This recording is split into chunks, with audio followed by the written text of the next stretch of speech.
And now,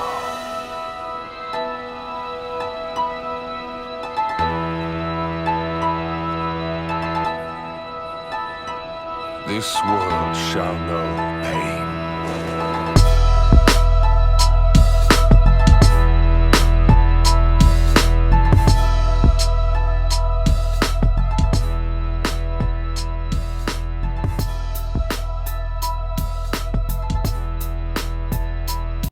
Here we go. This is DVsW, a podcast about living, loving, laughing, getting inspiration through information. Today we have William and Omar of the Black Nerd Problems platform, I would say, on the podcast. How you guys doing today? Good, man. Making it, man. How you doing? Good. I can't.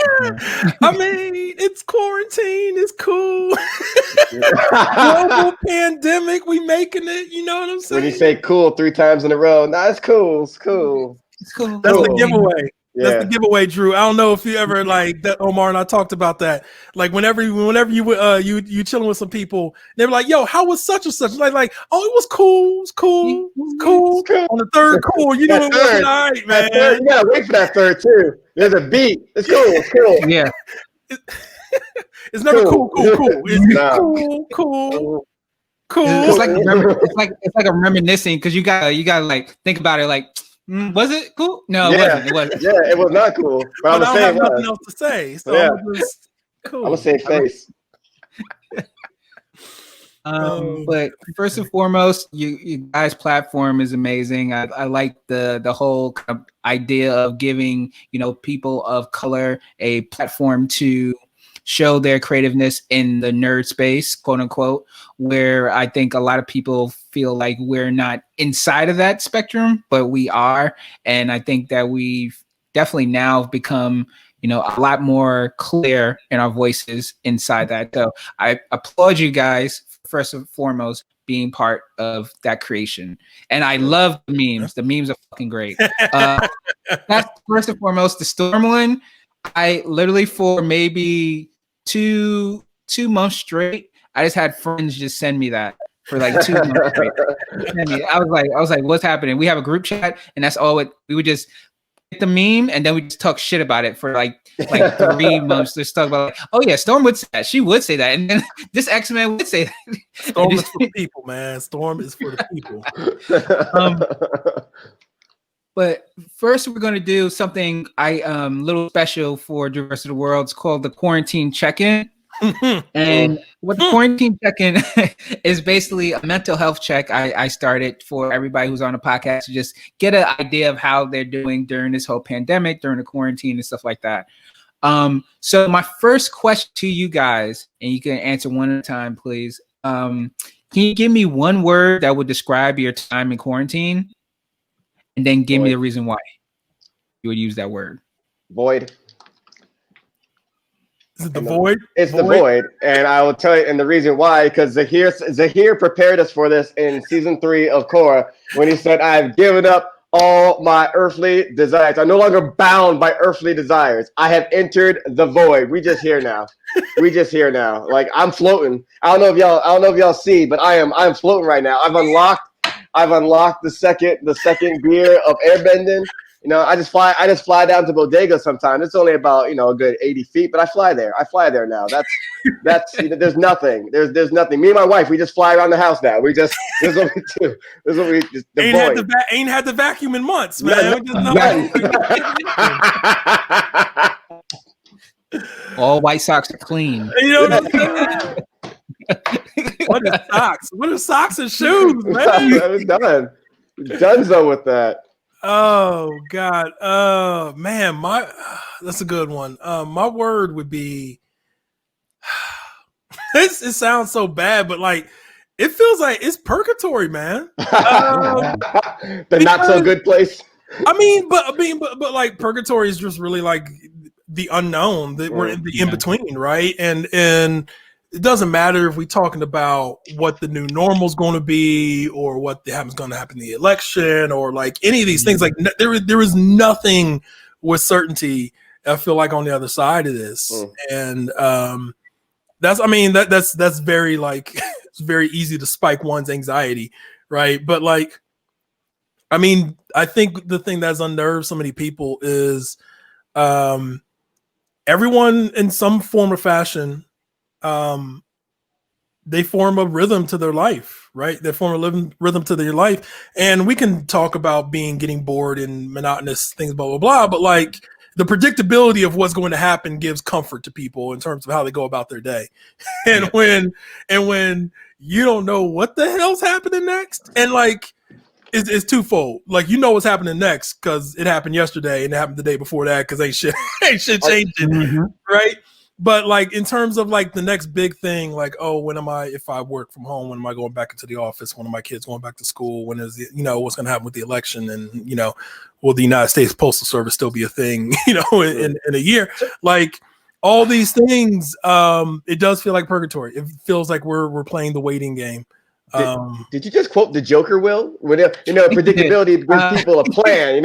When everything goes to plan, everyone's fine. But you say one thing, and then everyone gets all out of whack. Like, hey, you know what makes a good villain is relatability.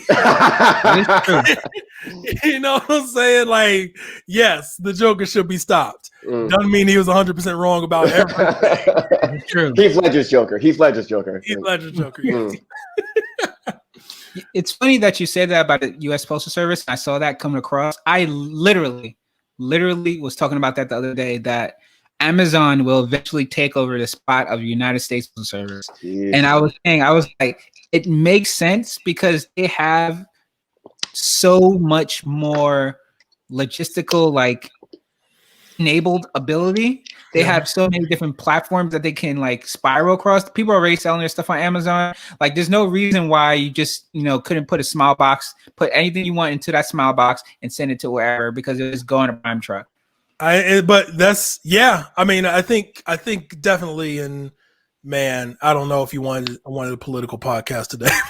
Like, I think definitely there's been a contingent of a political party that have wanted to privatize postal service for a while, and that's scary because if you live in an impoverished neighborhood, like the United States Postal Service is by government right obligated to deliver mail to you and everything else like that. I mean, Amazon is not publicly traded, but it's a private company, right? Like like UPS is a private company, so like they are not bound by the same things that the United States Postal Service is. And again, anytime you turn something that can make someone or some people's a personal profit that used to be a government service, that's it makes my head spin. But I mean, there's like we never know what's going to happen with it, man. And we don't know because we don't know how much power we have actually on the system or what we don't.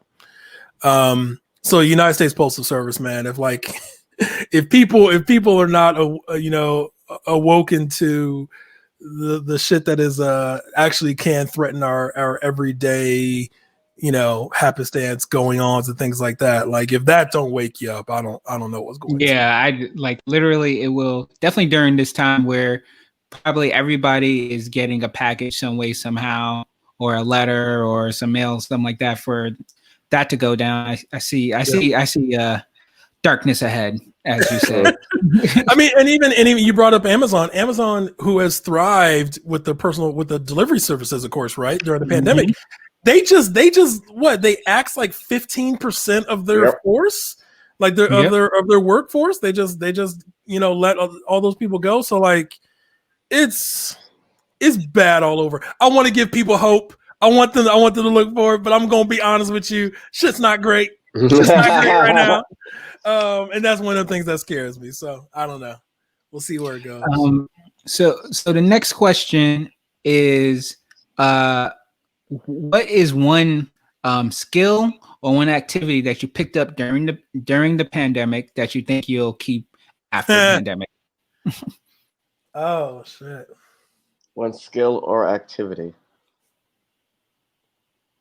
I don't know, Omar, were you playing Samurai Showdown before the pandemic? Yeah, I was. If I can call it the Bushido, the code of the Bushido, the samurai, the way the samurai, I will take that because I mean, the blade has gotten me through. And the tagline in Samurai Showdown is "Embrace Death," and yeah, I've been embracing death. Let me tell you what I've been. Today might be the last that we gonna do. We gotta do today. Wake up. Oh, I'm still here. All right, well, we're gonna get what we gotta do done today as well. Then we gonna embrace us some death. You ain't done no new shit during the pandemic. You know what's if anything, instead of learning something, I've refined getting onto a schedule, because before it was like, okay, we're working on a project where we're and before it's it's hard when you have children, you're working on a project that's your own project or a part of your own side business or whatever. You have to you work. Then you got to find a time in a day to get that work done. Like, all right, I can get 10% of this done today. And then I'll go to your family, your kid, and then maybe your downtime, maybe you'll do something else, or you just want to unwind, you watch anime or whatever like that. And the next day, maybe I can get 20% done. Maybe I can just get 5% done. Now with this, like with work out of the way, I kind of gave me like, furlough out the way, whatever, you know what I mean? But I was like, oh, well, I don't, not even that you don't have an excuse anymore. It's a pandemic. Do what you can. So I'm like, all right, well, I always say to myself in my situation, like if I just didn't have this 9 to 5, something, I'm like, well, that's not here anymore. So, all right, so let's do what you can do. So we're sticking to that. I would wake up, we type this out, boom. And so for me, taking advantage of, I guess it's making the best of the environment that we are stuck with, the situation that we are stuck with. So I got to to really refine, what I like to do, the craft I like to do. And so that was the skill I learned, or the skill I had acquired more so, just like refining myself to like, all right, you're following the schedule. You can't just write when you want. Oh, I don't feel like it, which I do a lot. I got to feel it. But like, you got from 9 to 12. You better feel something within that time frame, Right. So getting that and making that become the norm is what is a skill or refining that I acquired. Huh. That's real. Skill I acquired during the pandemic. Cry in the corner. You couldn't do that before, so I'm ready for that. Yeah. Or did you find it? No, I'm like,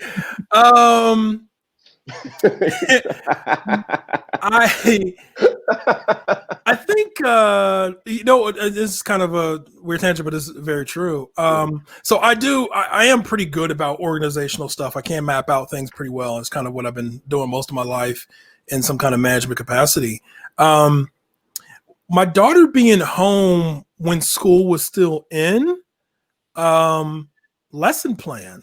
And that's a different muscle, because it's not just, I'm very much used to organizing around what I'm going to do and what I'm going to check in with people, or I'm gonna hit, let me make sure I hit Omar up about this thing that we're doing with BNP, and let me show, that kind of a thing. So I'm very good at that, and I'll do that kind of every day. But trying to scope out like a lesson plan, which you have to build in time for, I'm talking about my daughter specifically, for her to understand what we're talking about, for her to, give her time to do exercise and stuff like that, to do follow-ups, to like, oh, okay, this is a thing that you're really let's lean into this more. It's a little bit different of a muscle, because instead of it being static things like, okay, here's the A block, here's the B block, here's these things I need to get done.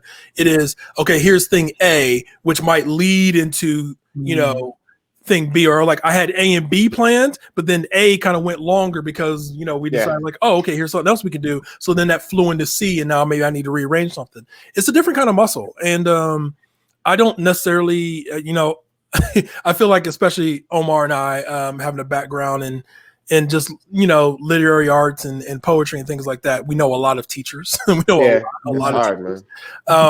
So my respect is always of the utmost, because that's literally most of my circle is in some kind of teaching capacity. And I just, it's respect for that, because you really trying to plan for and trying to allow space for someone to grow is a challenge. It's different from just regular other organizational skills, I think. So 100%. It's dope. I feel like everybody has learned a little bit something, or at least the positive people have evolved during this time. This is time It's trying, man. It's trying. Time of evolution. It's like if you haven't pivoted yet, I don't know what you're doing. You don't really want to do what you want to do. Like, this is the perfect time where to pivot any way you want to pivot. It's hard. No. I feel you. It's like but it is so hard not to just kind of be frozen. Yeah, right. I have moments of that as well. Like, yeah. I mean, and I think the most honest depiction of this is many of us have went through those different stages. Like I went from, so I was spoiled, man. I went from being at home by myself writing as my profession, right? And like having the house to myself from like 8:30 to like 5 p.m. Right? And I could pace myself and all this other stuff. And then like basically overnight it went to, okay, my wife is at home working. She needs her space to be able to work, and she's on meetings all day. So she like needs to talk and be working. And then, and my daughter's home and I need to be like teaching her. And so like those first like maybe 2 months, month and a half, maybe 2 months, I wasn't doing shit. I was just like, I was sapped, man. I was like, I felt like all my space had been invaded on, even though it was my family. Yes. Right? Like, what y'all niggas doing in my house? It's 2 p.m. What are you doing here? Well, somebody got something to do? I was working from home. I worked my job from home. Then I try to like do BNP stuff. They know I'm like, I do BNP shit as well. Try to write some stuff or wait till afterwards. From like 8 because my wife is gone like around 8 a.m. to like 6 p.m. Look, this is all me. This is all me. Then it's COVID, and then she's here. I'm like, the fuck you still doing here? No, you supposed to. Whoa. Where did dishes come from? I done did all the dishes. Where did dishes come from? I haven't here before in 5 hours. Yeah. Making dishes. I'm like, yeah, exactly. And I'm like, she's talking. I'm like, I guess I'll just go to the second room then. So like, it is a big like, it's that switch. It's that big switch, man. Who is this woman that I married that's still here? What is this? There's a dude. He had the best tweet. It was like maybe 2 weeks into the quarantine, man. And it was that Tyrese tweet, like, what else do you want from me? And it was like me looking at the trash can and keep filling up. And I'm like, and it's so, I laughed so hard at that because there was literally a day I looked at my wife, I was like, y'all niggas creating too much weight. All the I paper never had towels to empty trash like this when I was home. Yeah. I was taking the trash out on a Thursday. Why am I doing it on a Monday and a Wednesday? Something's wrong. Something's wrong here. Something is wrong here. God. Like toilet paper is just like gone. Like paper towels is gone. Man. Like all this laundry. Where's all this laundry come from? Water bill sky high, man. But you bored? You just gonna take a shower because you bored? Because you bored? But I think the most honest depiction of it is like it goes in waves, man. Like there's been times where I've been like ultra productive during this time, right? And knocked a lot of stuff out. I'm also in grad school, so that's another thing that kind of keeps that motor turning for me. Yes. But there's definitely been times where I'm like, I am wiped and like I just don't have the energy in me to like create right now. I was there for a month. I was out. I was like, I feel like I was on the bench for a month. I was like, I am sorry. I'm like, well, I am sorry, man. I'm just here. Then I got a new video game. I was like, I'm back, baby. Yeah. That's what it took. And you never know what will. My sister. My wife was talking to her sister-in-law. My wife was talking to her sister, who is my sister-in-law, about like when you get into like a funk or maybe it is a depression as well because of the time we're in. I would just see sitting there watching anime. Like I want to be productive. I literally cannot right now. Not even on some like I know what I feel like right now. Right? It's like I if I forced it, it wouldn't be good. And she's like, well, I like to do this when I'm depressed. I do this, and I'm just like. I like watching Rock Lee bust niggas' asses. That's what I like to. And then she's talking to her sister. She's talking to her sister, and she's like, you know how someone else gets through something which helps them get out of it.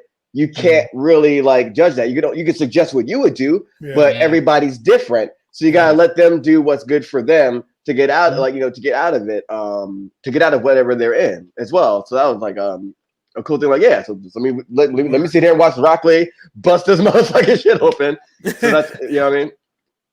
It's funny too. I was depicting the stages of quarantine similar to the stages of grief.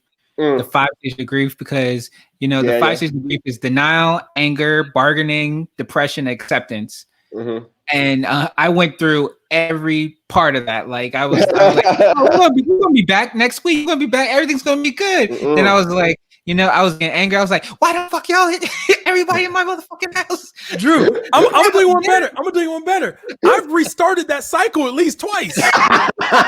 Right? I've been through it already. I go back to the beginning, like, man, this shit ain't really happening. This ain't Photoshop. We 3 months deep, and I'm like, how are we still here? What's happening? Yo, so I done restarted the cycle, man. It might still be March for all I'm concerned. I'm like, was it February or March? That was March. Like the longest month in existence. It was March. Yeah. It was like March 72nd. Yeah, like, the eyes of quarantine. Yeah. And then since then, everything's been on fast forward. Everything's been at like 1.5 speed. And it's like, I can't believe it's August, mid-August. Mm-hmm. Insane. So that was the quarantine check-in. Doing great.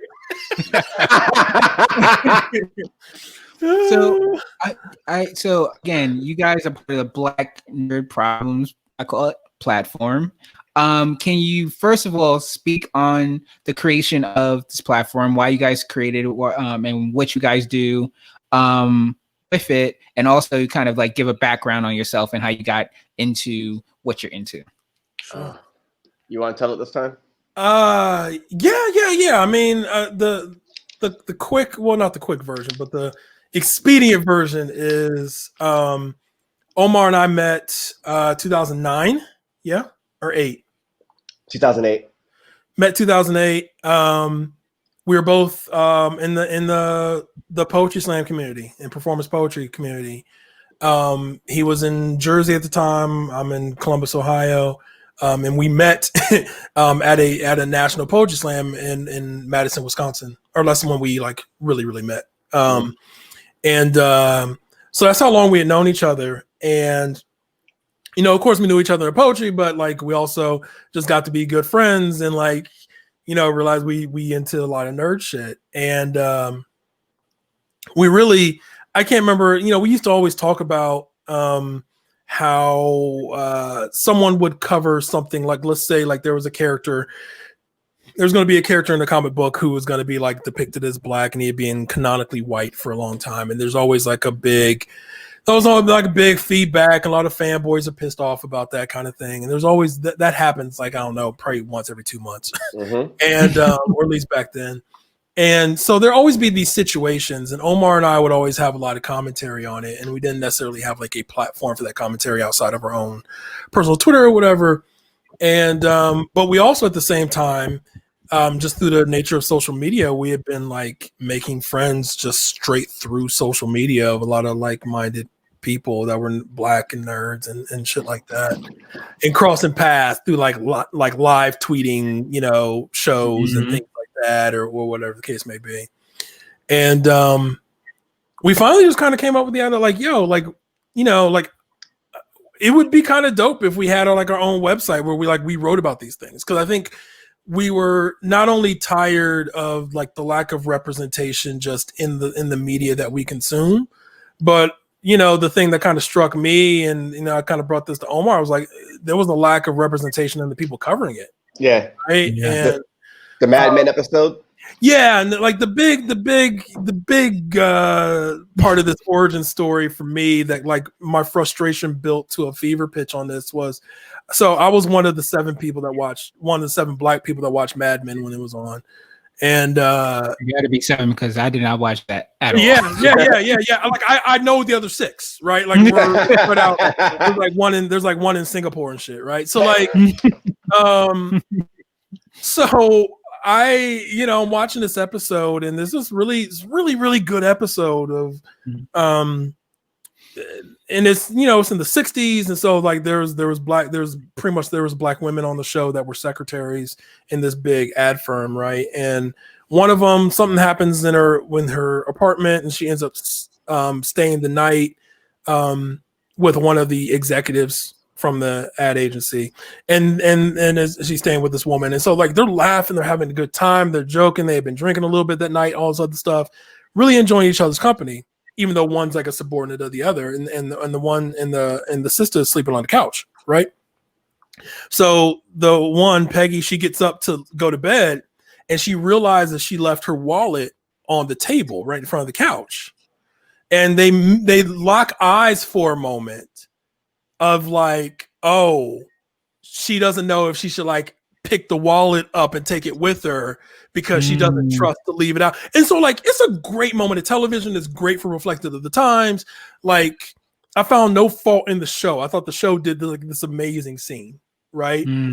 Because like, and Peggy, like who's white in this case, has that she feels guilty. Like she had this moment of like, holy shit, I shouldn't live. And then she felt guilty, and then she like tried to like, she left it there like almost like as a token, like, I trust you, but the moment's already damaged, right? And so I thought it was like excellent. And I'm a big TV nerd, so I love shit like this, right? And so anyway, that's the episode that airs. And I used to listen to this podcast. There's a couple of white dudes I listened to that always covered TV and stuff, and really enjoyed them. And they always cover TV, and I was anxious to hear their perspective about this scene. That is the worst, yeah. Right? Yeah. And I was like, oh yeah, I can't wait till they talk about this, because they talk about admin every week. And so they were like, oh yeah, so that was a really interesting scene about there, and you can kind of see that. And then they just moved on to the next topic. And I'm like, no, that's the shit I want to hear. I want to hear y'all nerd out about this and like these dynamics. And what I realized is that they either didn't have the interest or the expertise to really talk to that scene. Yes. And I was like, shit. And like, I really had this moment of like, I was like, now I'm looking for other podcasts, because I wanted to hear someone with some authority, with some, someone that I respect, talk about that. And like, I went in a circle of like, man, who would talk about that? I'm like, well, shit, I have an opinion, right? And so that's the thing that kind of like galvanized me to talk to Omar and be like, man, what if we did this thing? And so that was back in 2014. We started Black Nerd Problems. We had, gotten to know a good amount of people through social media, and some folks that we knew from like the poetry community and stuff like that were Black and were nerds. And so I think we started with 9 people, something like that. Yeah. Never came out.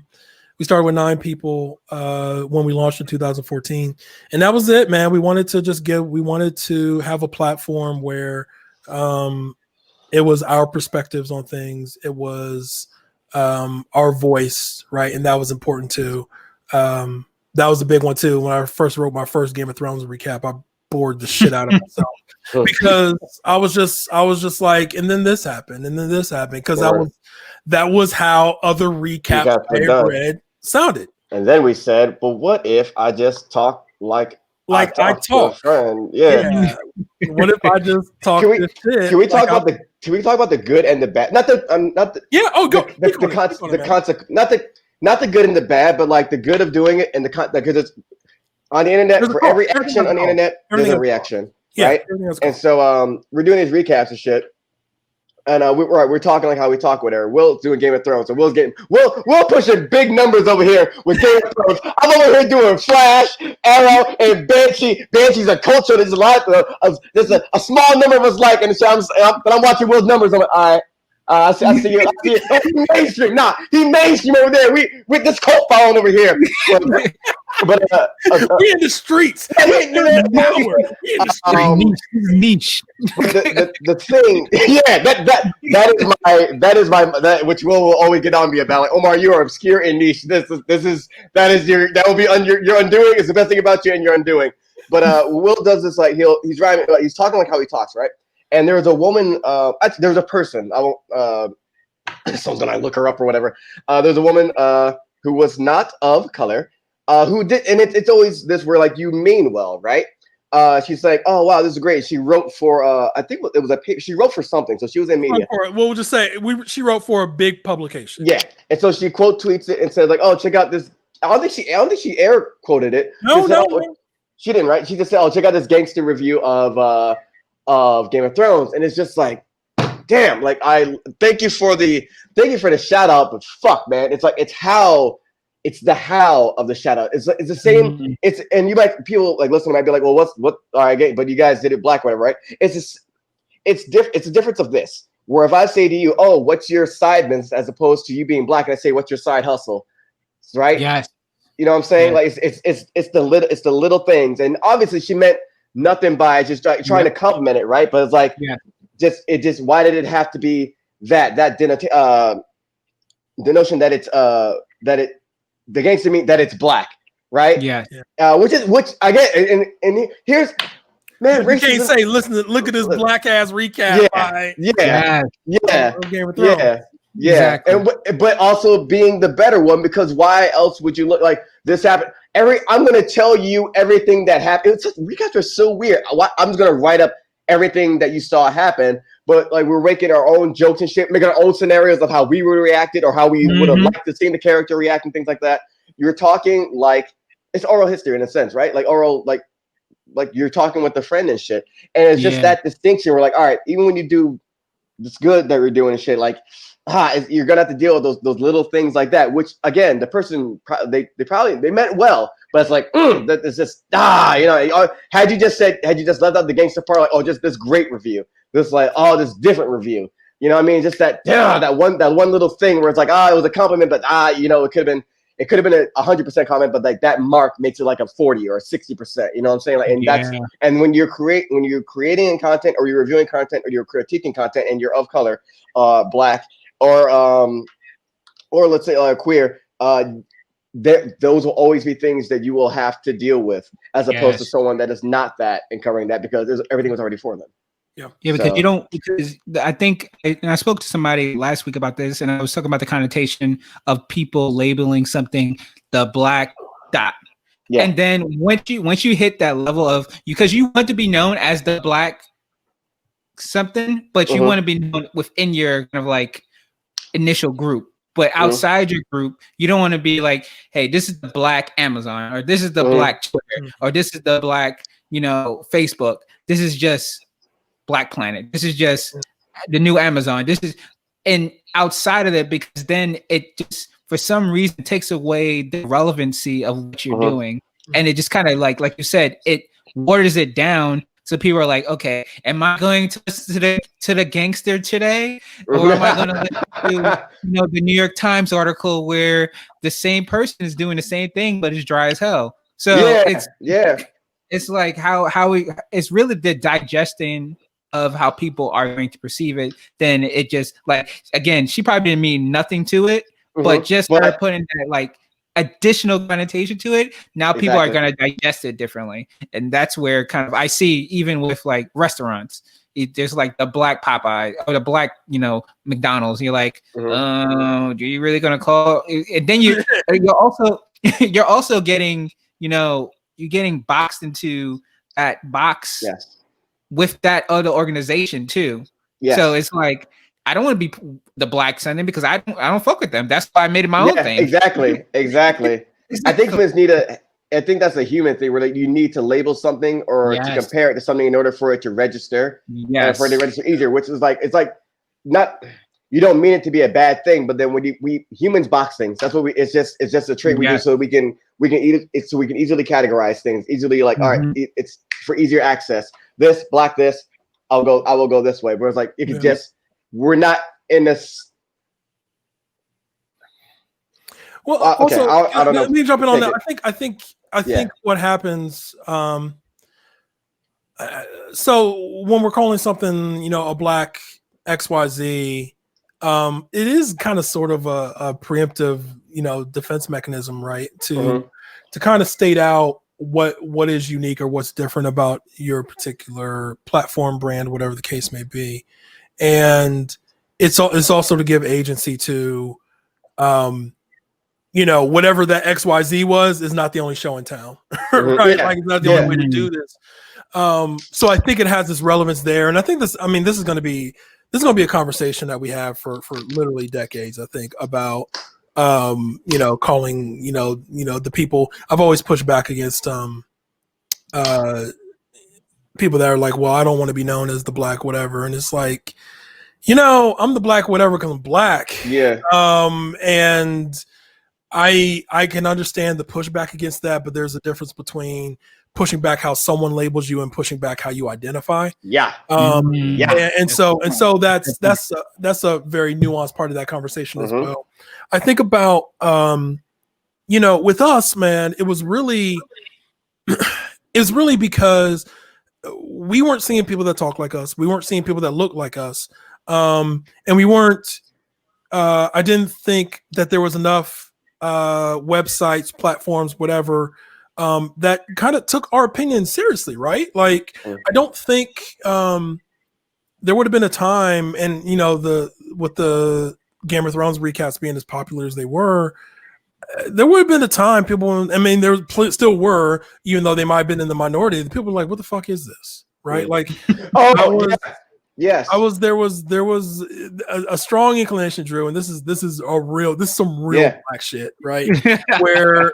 where there'd be someone that would insult us because like, oh, we can't spell, or that person can't write because I've written in AVE, right? And there was always this urge on my side to be like, like, we didn't make this a requirement, but it just ends up being like everyone here got degrees, motherfucker, right? Like everyone here, but then I am legitimizing that critique, right? Yeah. And so the hard part. That was very hard to let that go, to not take that bait, right? For folks that were criticizing us early on about that.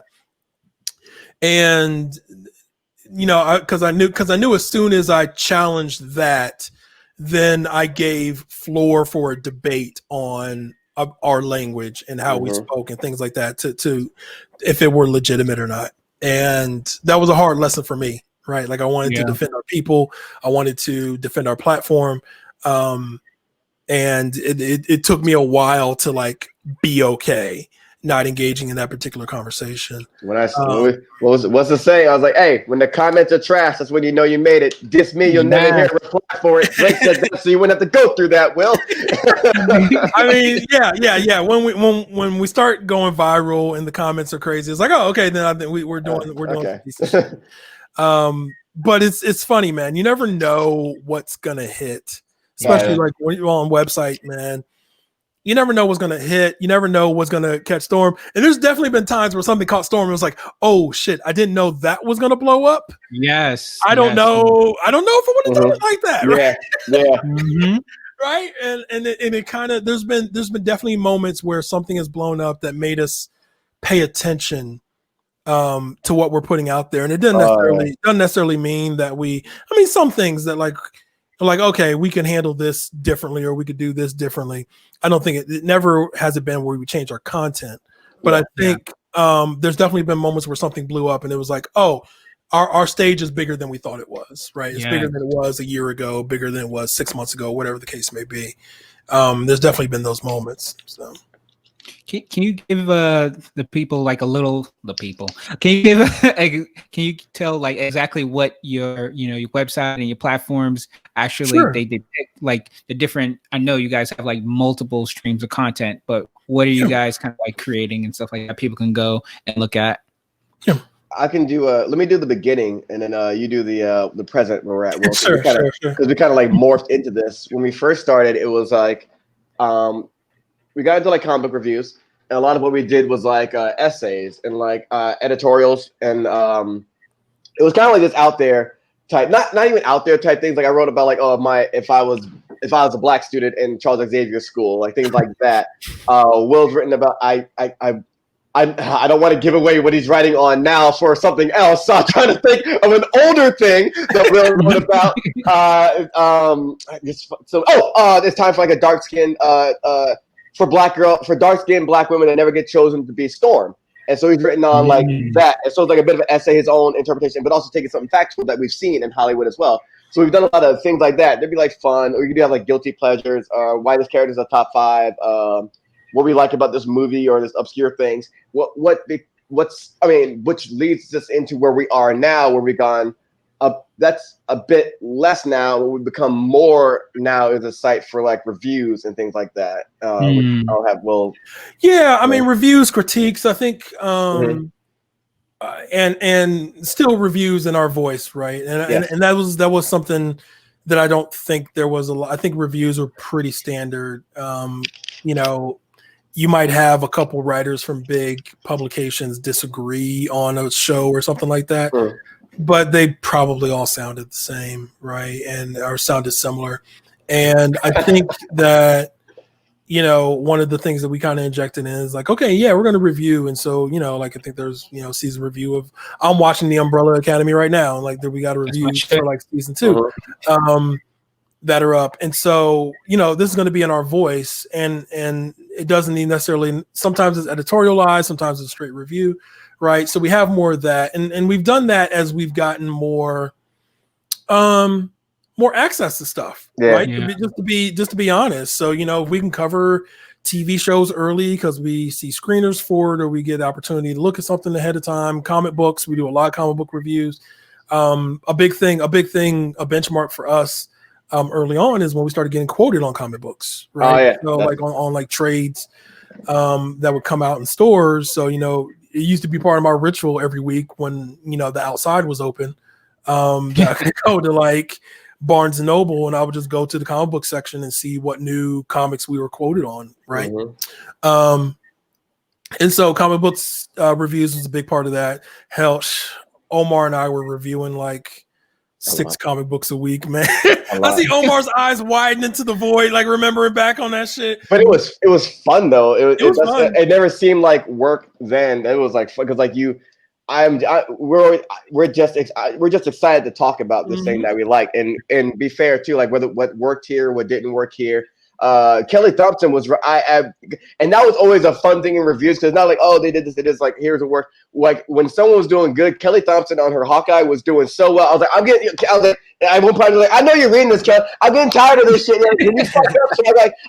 Every week I come here, every week I come in here talking about how good she is at writing. I'm getting sick of this shit. Like, and like where you're so like, it's also like appreciation for like the writing and the artists as well. Like we see them at like Comic-Con and we like tell them what up. Like Will saw Tim Seeley, who was writing Nightwing at the time, and Will liked his Nightwing. When he write out like, all right, this didn't work, but like, yo, this rock.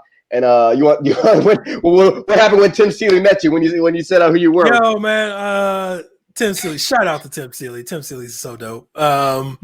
He was writing Nightwing at the time, and saw him at Comic-Con, so I walked up to his table. And I said, hey, Tim, my name is William Evans. I write for Black No Problems. I've been reviewing Nightwing. He goes, oh, yeah, Black No Problems. He goes, yeah, man, great to see you, man. He was like, he gave me the sketch he was working on or whatever, like something he had just finished. He was like, here, man, have this, man. He goes, you know what? You give me a good, honest review. You got your criticisms, you got your praise, and I appreciate it. I feel like it's honest review. Man, some guys just give me shit. These two guys. He knows these. And so like that's one of those things too where like because for a while, I mean, and still to this day we don't do this, but like for a while, especially when it was like me and Omar, maybe like 2 or 3 other people that are writing comic book reviews, and we have a team now. We have a team of people outside of myself that are doing a great job with that. But like in the early years, when it was just us writing comic book reviews, man, we didn't anticipate any comic book writers like reading our reviews, man. We just writing shit because like this is a dope ass book. You should be reading it. Like I'm trying to think, what's the longest series that I covered? Probably when I covered Hickman's Time Runs Out and the Secret Wars and all that shit, man. And just like every week I was like, I don't know how else to tell you.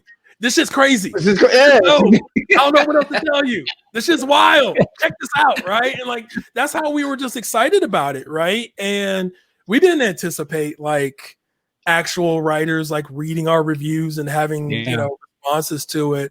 But we do like, and so I think we just kind of realized that we were part of an ecosystem, Wait, tell him about Hold on. I ain't gonna let you be all modest and shit. We didn't realize. Tell him about Vanity Fair. Tell him about Vanity Fair. Tell him about Kelly Sue DeConnick. Tell him about how you wrote. And it is a good example of it was a review, but also a bit of an editorial as well. Yeah. And Will wrote back in 2017, I think.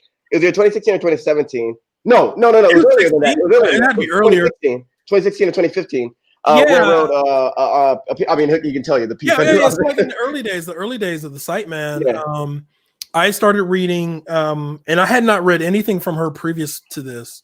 I started reading Captain Marvel comics, so this is well before the movie and everything, years before the movie. And I started reading Captain Marvel. It started a new run.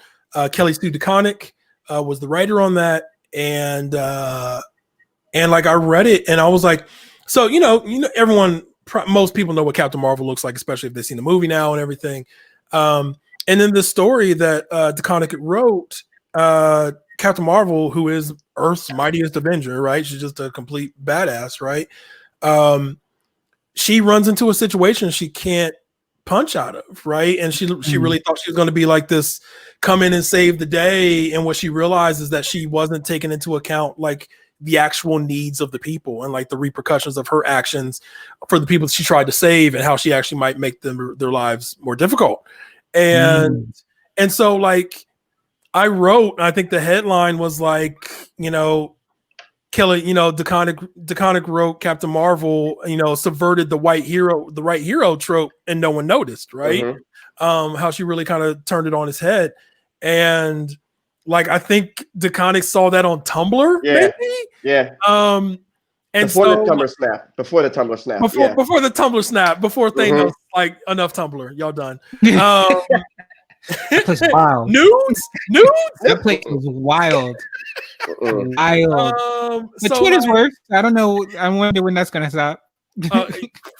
Well, man, don't get me started on Twitter. But I think so that basically.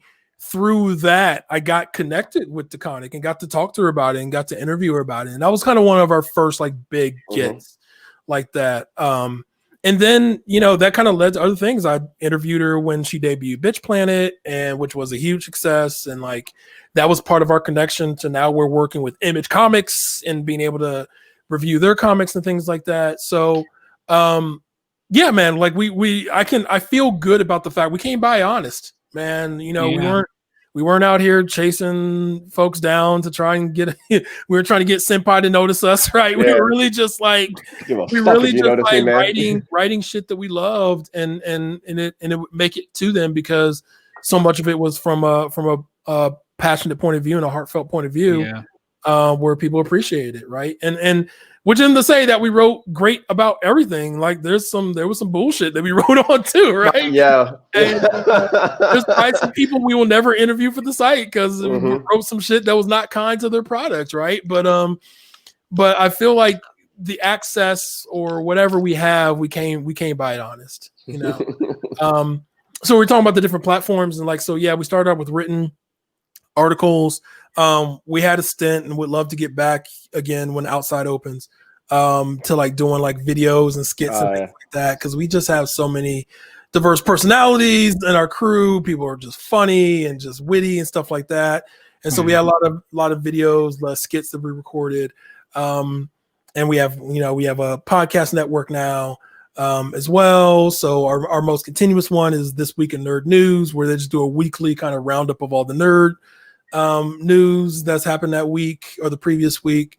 And we've kind of bolstered out our live service too, right? So that's like IG Live, or we have book lituation, as it's called, BNP Lituations. They talk about book literature, things like that every week. And we're on Twitch. We do a lot of streaming now, right? So we stream gaming. Omar and I do a talk show of sorts on there every week. We just catch up with each other. We're just catching up with each other. It really is. It really is just like our weekly phone call that other people get to listen in on. Yeah. But like we just, we pick a topic and then we just run with it. So we do that every week, and we've got a couple other people, some like uber talented folks. So Tiffy Starchild does Black and Disney kind of talk every week because she's like an expert on all things Disney and like the intersection of blackness and its history and stuff like that. We have Brittany Ann Williams who does It's a Flop, which is hilarious because she talks about movies that flopped and like the history behind them. Like there might be like culture, like cult classics, cult like classics and whatnot. So like we've expanded, right? We do a lot of written work because that's still our staple. And we have writers, first and foremost, but we do a lot of audio stuff. We do a lot of video stuff and streaming because I think one of our strengths, and I've said this kind of from the beginning since we started to bolster out our roster, I think what separates us is that we have a lot of people that just have like good on camera, on audio personalities, right? Yeah. And I wouldn't want to waste that, and I wouldn't want to waste their talents, Yeah, I mean, me personally, again, I love your shit. Like it's a good dive into some, because I'm a comic book fan, but I'm sometimes like a little obscure comics. So it gets me sometimes in the mainstream, and then I'm an anime fan. So it gets me into like, okay, maybe I didn't watch that, certain anime the right way. Like for instance, you say, Omar, you like Rock Lee. Rock Lee's like my favorite character in all of he gets the short end of the stick. Exactly. Oh, don't get Omar started. Good God, don't get Omar started. So we're gonna get the college thesis on Rock Lee. It took me 2 weeks. True versus the world versus Omar versus Rock Lee versus all the episodes Rock Lee didn't get. I wrote I don't even know how many words, but I wrote this article, top 5 dead or alive Rock Lee. I worked on that shit for 2 weeks. I'm like, I'm gonna make this bulletproof, in and out. I'm like, this shit might be like 3,000 words or 10,000, but we are here, baby. We gonna do it for Rock Lee. Was that the first top 5 dead or alive? The first top 5 for me was I think it was Cyclops and then Rock Lee. Oh, it was Cyclops. That's right. Yeah, it was Cyclops. Summers. Yeah, top 5 dead or alive is something that Omar coined and that our team picked up on in terms of like you rock out. You pick 5 things about your one of your favorite characters, and you just go to war with them. Exactly. Them. All right. Like just bring it. Some like Omar, some of my favorite top 5s that Omar's done. He did of course the Rock Lee and Zahir. From that's definitely one of my favorites too. It's just fun, man. It's just fun, and I think one of the things we didn't want to do was like we didn't want to be known as like the site that just comes in and shits on your product, right? Yeah. You know what I mean? Like we don't bond over our dislike of shit. We talk about it and then we try to move on. What we bond over, I think, is like our fandom, right? And like the shit that we really are excited and nerd out about. And like, so the top 5s are like quintessential of that. And it's funny because that's like in that, I won't say urban vernacular, but if you're in the barbershop, you go to the barbershop and it's like, yo, top 5, like who's the top 5 like right now? Like everybody in the mother like Michael Jordan is number 1. Get out. Yo, there's always an old head. There's always a old head that was like, well, Bill Russell won more championships than everybody. So I don't want to hear it until Michael win another 6 championships. Like, come on, man. The man got a Medal of Honor, man. He's good. He don't need you to argue. He got a Medal of Honor. He don't need you arguing for him, man. He's good. Bill's fine. But yeah, you got to be, and that's another thing. Like you got to be ready. I feel like everyone that has a super passionate thing, and this is like definitely, it's not just specific to BNP, but something I love about BNP. It could be like in our Slack and everything. Like if you march up the hill and you're ready to die on the hill, then you haven't then you have a strong defense. Like and can't nobody just be like, well, that's bullshit. Like, oh, okay, like nah. We fighting until someone passes out, right? Someone gotta tap out. You know what? A big difference between like being like that I love that you said that, Will, because the big, like what we do as opposed to like, let's say like the default, a white nerd, right? We're like a big thing where that proving, I mean, no, actually what regular nerds might do, we're like, oh, you like this thing? Prove it. Prove that you like this thing, where that was like the that nerd off type initiation thing. That's which is kind of in a way like gatekeeping, like, oh, you don't really like it. If you can't tell me Charles Xavier's blood type and social security number, like, like come the fuck off.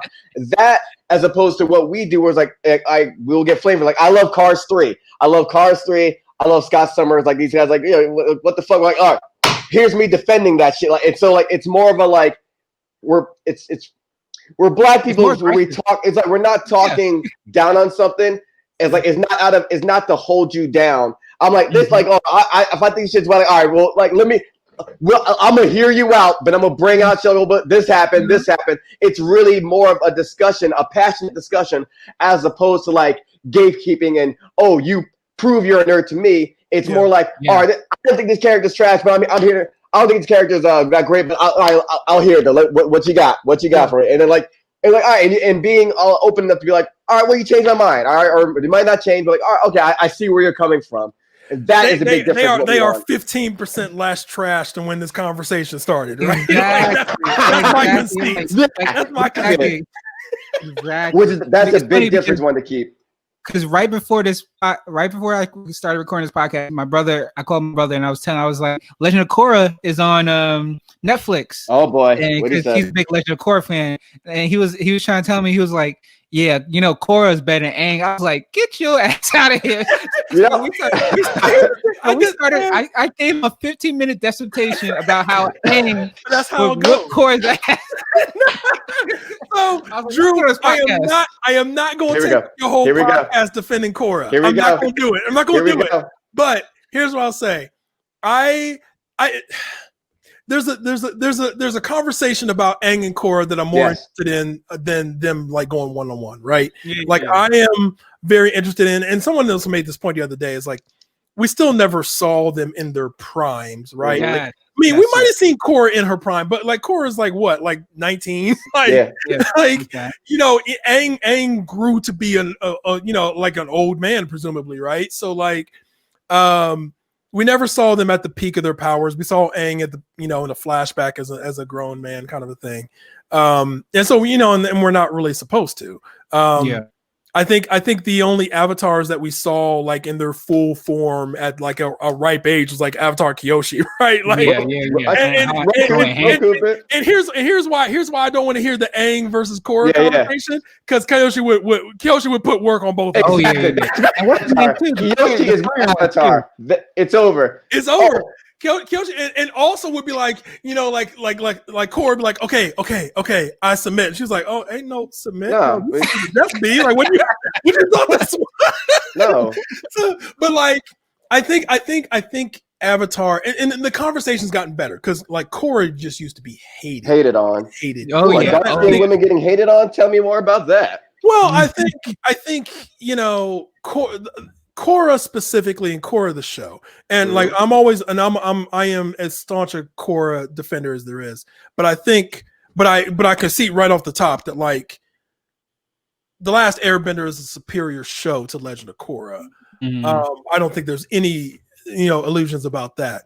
I am more interested in Korra's character because one, we never, at least not to that point, we never got to see women in that role where they have all this power and they're cocky about it, and they, you know, they have all this confidence, and like we just didn't get to see that, and there's so many people hated that because like they liked Aang as Aang being more of a pacifist, and Aang, you know, path of least resistance, which was perfect for that show and his arc for that show.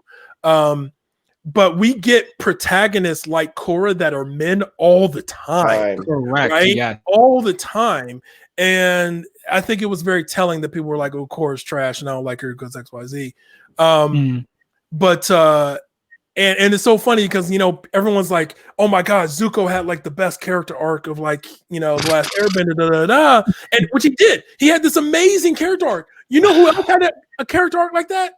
Korra. Yeah. Yeah. Korra had that arc, right? And so like, so I think that there's, and I think, if this were 5 years ago, if Last Airbender had made it to Netflix 5 years ago, I don't think we would have got Korra as quickly behind, because like the sentiment was not as strong. 5 years ago might even go to when it was still running, but like right after Korra finished, I don't think we would have gotten the people wanting Korra to be on Netflix like this. So the discourse has changed over the last few years, and I just think, and especially where she starts and where she ends up being, like we have an all powerful queer woman as the Avatar that like had this arc of like understanding and realizing that she couldn't just like throw her head through every problem, right? And I think it's a beautiful story. By the end of Korra, man, like by the end of Legend of Korra, Avatar Korra is like an amazing character, right? I blame the writers for what they did to her in season 2. Season 2 was a crap. 15% of your conversation makes his conversation. But that's all I'm trying. That's all I'm trying to do. That's all I'm trying. I'm just trying to cut away. I'm just trying to cut away. Because I love this. I love the show Korra because, but the only thing it's kind of busy. But I can understand why it's busy. It's because they need to live up to what they did in Airbender. But also add a little bit more flavor because she is the strong, powerful woman. So she needs to be doing things at all times. She can't have that long arc where you're just like, okay, we're gonna travel with one person now. We're gonna travel with one person now. Yeah. We're gonna have like remember they had like the little Zuko arc where they everybody Zuko had a full everybody had Zuko had his own stuff. Find themselves. yo, the Last Airbender had like a Mass Effect plot to it where it was like, okay, now everyone goes on their, and I think someone say it in the show. It's like, is this your turn to go on a side? It's my turn. I haven't had my adventure yet. I want to go with Zuko. I haven't had my adventure yet. But that's like, this is like the loyalty missions from Mass Effect, right? Like, this is exactly what that is. And so, like, I think one of the things that people always, and this would be my last thing talking about Legend of Korra, but one of the things that people like just forget was a very, very simple logistical thing is that like, Last Airbender, what was it? 25 episodes per season for 3 seasons, something like that. 25 episodes. Like that was built in to be able to do these character arcs and to be able to do these other side things. And so Legend of Korra is 4 seasons that are like 10 episodes or 12 episodes each or something, right? And so we're talking about a lot shorter time, not to mention that like season 4 and like at least 2 of those episodes are complete filler episodes that, you know, like they didn't have the budget to do full-fledged things. So I think that's important to remember why we didn't like, that's why Mako is an incomplete character in Legend of Korra, right? Like Mako should have had like a Zuko kind of thing, right? Where he had like a big arc. Instead, he just gets to be the dude that gets dumped, right? Like he's the dude that gets dumped and should have died at the end. Like, but like I like Mako, I don't want him to die, but like that storyline, he should have died, right? And like he literally tried to sacrifice himself. So like we didn't get as much time with those characters that we did in the original, and I think that's a big thing, and I think that's like 100% because Nickelodeon didn't want to spend that budget on that many episodes again. So I mean, I will always be a Legend of Korra defender. And I say it too because like, you know, like Korra reminds me of my daughter, man. Like that's my daughter's one of those, she's gonna be annoying to her friends because she's like a little bit good at everything, right? And like she's, you know, she's in her like 80th percentile for height, and like she just like is like a developed kid, man, and like and she knows it and she's aware, right? So like I feel like I'm raising the Avatar all the time, and so I very much empathize with like how people view her. You know what I mean? I was hanging out with because Will was I was over visiting Will. I got to hang out with his wife and his daughter, and so I go with his daughter and to Barnes and Noble, and I'm like, oh, I'm gonna help. She wants to get something. His wife's gonna get it for Leah, and so I'm like, she's picking out her toy, and she's picking out. She's looking. And he goes, oh, I like this book, and so like she's like, okay, and I see it's like 1 of 2 of a series. And then she goes for the second book. And I'm like, you're not going to go with the first one?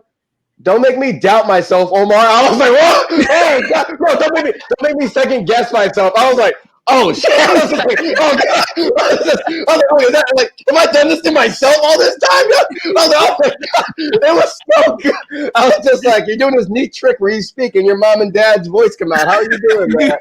That's incredible.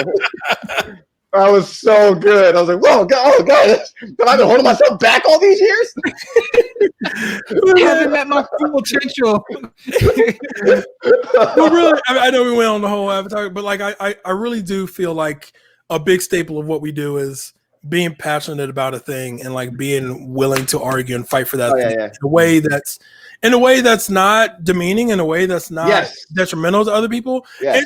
And also like, you know, one of the things I love about us is like we're funny, right? Yeah, I just don't think everyone does that, right? I don't think everyone does that where they can inject humor into the things they do, and because I don't think, you know, they know how to. They don't have the skill or the expertise, either the expertise or the know-how to do it, and it always comes out as like punching down. Yeah, exactly. Or just bland as fuck. It's work. All right, we're gonna go into the next phase, which is shots fired. Yeah. So it's basically about 15, 20 questions. First thing that comes to your head, just spit it out. Again, it's gonna be very, very simple at the beginning and then get a lot more thought-provoking at the end. Cool? Okay. Yep. All right. And this is shots fired. One at a time, please. What's your favorite color? Purple. Is it black for me?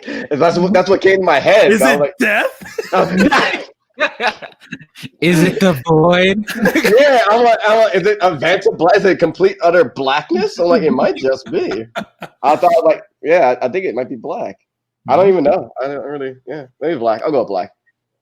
What's your favorite sport? Would it qualify as a sport? I really like professional wrestling. I don't know if it qualifies. You know what I mean? It's a sport. Basketball. Baseball's close though. Basketball. What's your favorite movie? Oh shit. Cars 3. I hate you. We're here. Stop. Lightning McQueen blew his knee out for the hood. All right, for the hood ornament. All right, Cars 3. I cried. I love it. I hate you so much. Greatest athletes of our generation: LeBron James, Serena Williams, Lightning McQueen. Man, I will leave this podcast right now. I will leave right now. Oh, okay. We were saying favorite movie. You know what? I'm gonna go white film snob chalk here. Casablanca is still my favorite movie. Casablanca is still my favorite movie. Never have guessed that was your answer. Yep. Okay. I don't even know if I've seen. Here's looking at you, kid. Right at the end. Yes. I don't even know if I've seen that. I've never seen it. It's wild. You go back and watch it, and the quotables are still like insane. Like there's the lines you know from the movie, like here's looking at you, kid, and like gambling, shocked to see gambling in this establishment. Like those come from that. But there's at least like 3 or 4 lines from Casablanca that you didn't know were from Casablanca. Gotcha. That you're like, oh shit, that's great. The quotables are insane. Yeah, that's one of those movies that I kind of know, like I have a visual of in my head just because so many people talked about it. So I kind of like know how it is from beginning to end, but never seen it before. But never seen it. I mean, you catch TMC on the weekend or some shit, man. Exactly. Like, you know what I mean? Or Turner Classics or whatever.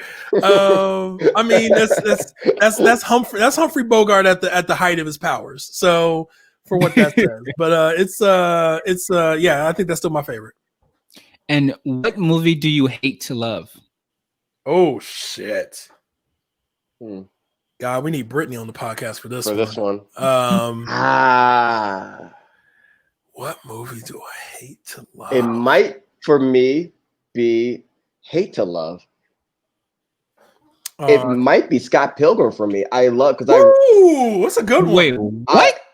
I love the books. It's the origin story of Scott Pilgrim, right? It's That's how it came to be, kind of, right? Yeah. I love the book, and originally the dude had him. I believe I read that originally Brian Lee O'Malley had him as POC, but then he was told like it'll sell better if they're white. And then he also described like the way I grew up, I never thought about race really because it was I think he was in is he Korean and white I think, and he was like I was always that one person. He's like now though because of all that happened now he's like now I'm gonna make my character POC like all the fucking time. Like it's that was the catalyst. So he's like fuck man I should have kept it the same whatever. But yeah I like the movie. I think the ending is what pissed me off because the ending shouldn't have been Ramona being just there like lifeless watching Knives and Scott go at it. It should have been like in the book where he made peace with Knives and then him and Ramona beat dude together and it's not him knight in shining armor shit. It was both of them together with the X, which is the Crossroads X shit, which is from anime and video game. And I like the movie, but it always fucking irks me. Yeah, and it's so white too. And finding that out from Brian Lee O'Malley, I'm like, fuck. I knew I liked this shit for a reason, and it got it just got fucking painted. So I think it's those. It's not even really the movie. It's that I fucked with this shit so hard. And I was like, why do I like this shit so much? Because they're going to be POC. That's what that's what it is. It always irks me to this day. Movie I love to hate. All right, hate to love. Hate that I love it. Man, because I don't mess with these movies at all, I will watch all those black romantic movies, all those like Best Man, The Wood, all those, and they're all terrible. And they're all terrible movies. And I will watch those shit because like I was like 17, 18, 19, 20 years old when those movies came out. And there was like this relationship I had to those kind of films. And like, if they come on, I'll watch them. Yeah. But like, if we're at a panel somewhere and someone's like, oh, what do you think about The Best Man? I was like, I ain't never seen that. I thought you were going to say Underworld. I don't know who the fuck you are. Underworld's a good one. Underworld's a good one. That'd be B. Underworld's a good one because that movie. Okay, like first and foremost, the Underworld movies are so bad. They're really, really bad. And I want to love them because of the potential of them. Like the story, but like the story is actually a ripoff too. Like it's not even an original story. It's like taken from like Vampire the Masquerade, right? Like they got sued over intellectual property for that shit. Really? Yeah. And so like, so the story's not even original. But having said all that, like the visual should be cool, and like the war between like Lycans and vampire, like all that should be cool, man. And Kate Beckinsale looks the part, except she looks so bored. Yep, she looks so bored. She looks like, damn, I still got to do laundry tonight when I get home. That's what she looks like while she's shooting a vampire, like shooting a werewolf, right? Like. Come on, man! Like, give as much to me as I'm giving to you. I'm giving you this movie so much. So Omar's right. Like, so yes, all them black romantic comedies that were not good, I still like those somehow. I did not know that. And yes, the Underworld movies as well. The Underworld movies are so bad, but I'll watch one from start to finish. What's one place you want to visit that you haven't yet? I don't really want to go anywhere. I don't like traveling. It reminds me. I never want to go outside again. Yeah, I don't like traveling because it reminds me of moving, and I moved around a lot as a kid. So you don't like traveling? I have to travel. I have to. Omar, see, Drew. Most of us would be like, "Oh man, I gotta travel next week." Like, "Oh, we're like, yeah, I gotta go to California for something. I gotta go down to Atlanta for something." Blah blah blah. Omar's like, "Yeah, I'm gonna be out of town next week." Oh, where you going? India? Like, motherfucker, that's not. It's not back to like what you're packing for 3 days. Like, you just an overnight bag. They're like, the fuck are you talking about? Omar travels. He travels. Omar, like, oh man, I don't feel like being on this flight. He's like, yeah, man, flights done. Yeah, when I flew down to Virginia, man, that was like a 6-hour flight. He's like, yeah, this one's like 18 hours, but He's such an asshole. I would go to man. South I don't like America. traveling. I would go to South America. Somewhere in South America. It's the only continent I haven't been to yet. Discarding Antarctica. That's So a good somewhere in one. South America. He changed his answer after After the beratement. Yeah. South America's a good one. I haven't been to South America. Yeah, you know what? I'll go to South America. I mean, I'll go where there's people as dark as me. Yeah. I'm not trying to I'm not trying to go nowhere in Scandinavia or no shit. I don't need to see France. I'm good. I'm all right. Like, I would like to go to Paris, but I would like to go with like 6 other black people, so Exactly. I know 6 other black people around. I mean, on the low, my dream is to go to France and find me a dark-skinned girl that speaks French and English and has green eyes. That's like my dream. Yo, what image board are you?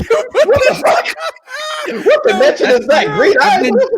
Drew got goals. We can't see it on camera. He got goals like right above, and one of them is like all written out. It's like take out the garbage. All right, complete this project. Have X amount of guests on the show, and then go to Paris to find a girl with green eyes. I'm like, did you have a dream, like a sci-fi novel? You guys? Like, I know it exists. I know what I saw. I've seen it in my dreams. It's out there. It's out there for me. You just got to make it happen. Like, all right. Oh my God! Since I was 14, had that dream. Like, yo. I'm about to say, yo, most of us when we're 14, our dream is like, yo, I want to get a Benz one day. Like, I want to drive the big body Benz with the wheels. Drew was like, yeah, y'all go ahead and drive your little shitty car. Nah. I'm going to France. I'm going to Paris, France. Woman that speaks French with English, green eye. Can they be contact, or would that feel like a lie? Like, no, I was lying. I need straight. I need natural. I need to poke your eye and nothing fall out. You gonna go to like a genetics lab? Like, oh my God, that's amazing. That's amazing. Oh man, that's hilarious. Yo, at 14, I just wanted a Range Rover and a chain. That's all I wanted. I wanted a herringbone, man. That's all I wanted. Herringbone. I want the Rockefeller chain. JC said get the 4.6 because the 4.0 ain't shit. Like, that's what I wanted, man. Oh my God, that's great. Oh, that's amazing. That's amazing. Talking about my French girl. What is who is your celebrity crush? Don't have one. He was a lion. I was going to say I don't have because it was Jessica Williams. It was Jessica Williams until until whatever. But I always used to say Jennifer Hudson, pre-Weight Watchers, Jennifer Hudson, because that's how the fuck I get down. But wherever Kelly Rowland is, I would be there to support Kelly Rowland. And I mean, I feel like Meg Thee Stallion is too easy because that's everybody's crush. Yeah, exactly. Hey, but I'm going to stick with Kelly Rowland and Jennifer Hudson, pre-Weight Watchers. Meg Thee Stallion was like, yeah, like, of course, like Meg looks incredible. Yeah. And then it was like, then I saw her on Twitter talking anime, and I was like, wait, hold on. Here we go. Wait a minute. Hey, what you watching? Hey, Todoroki Tina, hey. it was like, man, Meg be out here working. I was like, yo, Meg be out here watching anime. Yeah, like, what you talking about? I feel like she got a premium account. She got a premium account, yo. That's what impressed me. Oh, she doing this. That's when you know it's real. Yeah, that's when you know it's real. You paying for Funimation? Shit. My God.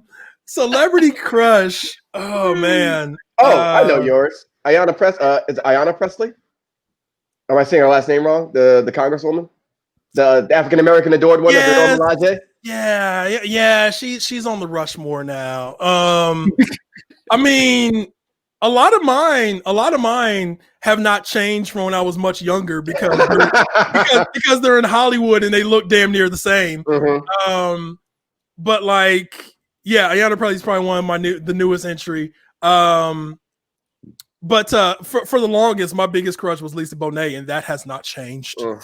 Fire. That has not changed. Yo, back in the day, I was an early adopter from like Different World. Well, hell, there was like 4 women on Different World. This is just but when Jada was on there, I was like, who's that? Who that? Wait, back. Wait. I can't get down with the red table. It's a lot. It's a lot, man. It's a lot. Red table's a whole lot, man. Red table's a whole lot. I didn't know it would be like this. I didn't know. I mean, that Will Smith meme is like the meme of the year, dude. I love the him. I think that almost took away the Michael Jordan crying face. That's like I think it's the new one. I think it's the new one. I think as time goes on, it's gonna be the new one because now the Jordan meme is replaced with like from the Last Dance shit of like it's not about the crying meme, it's the laughing and shit. But yeah, man. When I saw Will's face, I hadn't even watched the thing. When I saw that meme, I was like, "Oh, I'm hurt." You caught a heavy L. Come on, man. That's a heavy one. You gotta lift that one with 2 hands. Heavy L.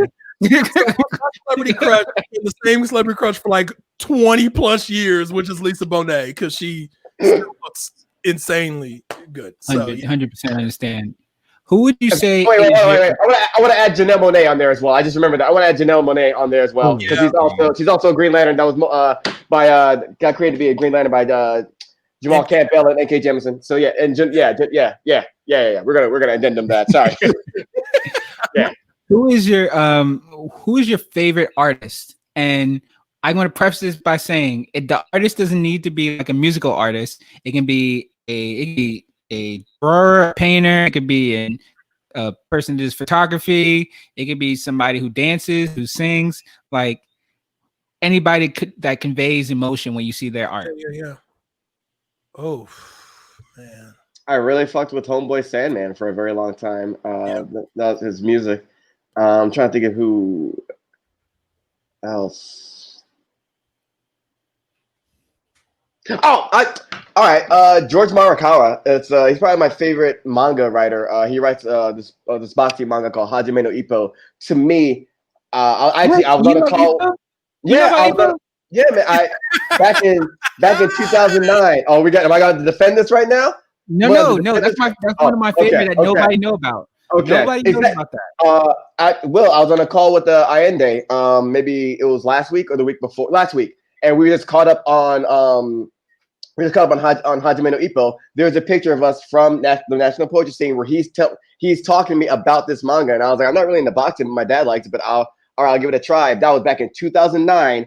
It is 2020 now, and I can go back and read that at any point. I don't even need an arc, man. It is the most beautiful long story telling this is over years, but it's not even like, oh, I'm doing this for the money. This is fucking art. And then like people ain't even dying in this shit. People lose a boxing match, but you fucking feel that shit. And he's talking about like CTE and a character that's like, all right, he's retired, but like maybe he wants to come back, and like so many elements, and everybody fighting for their own reasons.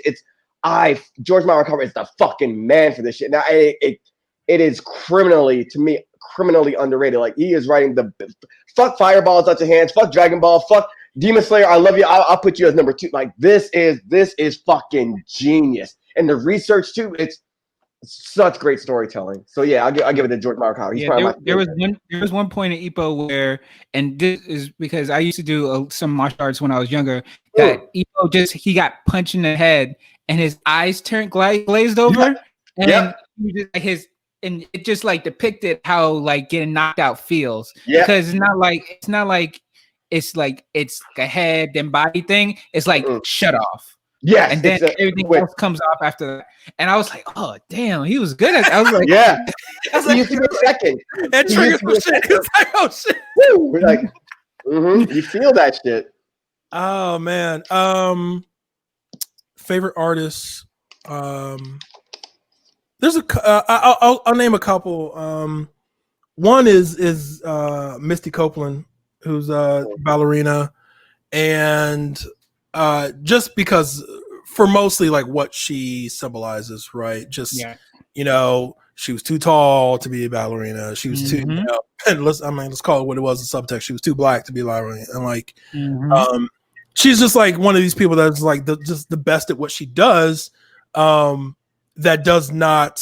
has not followed the blueprint of anyone before her, kind of a thing. Exactly.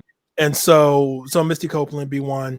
Because I'm a big film nerd, Akira Kurosawa would be probably my favorite film director. And that's not like a obscure choice. I think a lot of people that are like big film buffs will say Akira Kurosawa, like Seven Samurai and Ron and King Lear, like just like your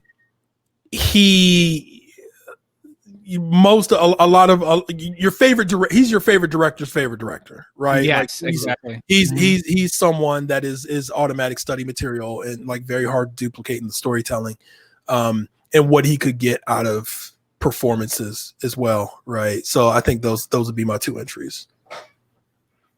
What would be the name of your autobiography? Oh shit! Not dead, but still trying. Figured out how not to lose. I like that. That's actually a good shirt. Yo, that's a quote from Secret Hickman. Wars, man. It's like you can't win. You got to figure out how not to lose. And like Omar and I say that to each other all the time. It's like, all right, but this shit ain't working. We got to figure out how to get around it. That's from another favorite artist as a writer. That's from one Jonathan Hickman. That's just that quote is going to be used by me and Omar like to the end forever. It's the opener from a book. So this is going to be a hard one for you guys, or maybe it's not a hard one. If you had to choose one superpower, what would it be? Speed. Because I want to get everything done. But also what people sometimes don't, as it's been broken down one time, there's a dude, there was a speedster and he put together a bunch of cell phones in 5 minutes. That was his job, manufacturing. He was putting 5 minutes. All right, cool. He's like, all right, I'm done. Let's go eat. And then his friend, Prodigy, it was in a new X-Men, I think. Yeah, he was like, oh, you did that really Young Avengers. He was like, oh, you did that really quickly. Like that was only it took like five minutes. He's like, it feels like 5 minutes for you. To me, that's 2 weeks of work. So time, it's different. It's relative to the speedster stuff. But I think there's so many ways it can be used instead of just running fast. Like, all right, you can read and absorb fast, absorb information faster, register things, like speed up your mind as well. Like. I think that's why I more so for like a mental ability instead of just physical. Yep. And I think I know there's like some comic book characters with it, but I think probably like cell regeneration and duplication, right? Like being able to basically be able to create from touching something, from replicating something. Create what, like? You talking about like reality on a molecular, I mean, I'm not Wanda. I'm not like Scarlet Witch. But no, like physical objects, right? Like being able to replicate and create things in that way. It's like Molecular Man. Yeah. Gotcha. Okay. Yeah. Gotcha. I was like, I need to figure out a character that has this. And I was diving in my well of knowledge, and I was like, there's nobody I could think of. Or Molecule Man, I should say. I think Molecule Man. Yeah, my fault. If you had a chance to visit a fictional world, which one would you visit? Oh, fucking hell.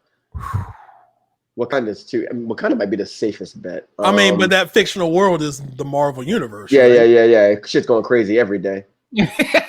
Every day. Dude, Tony Stark. Have you seen The Boys?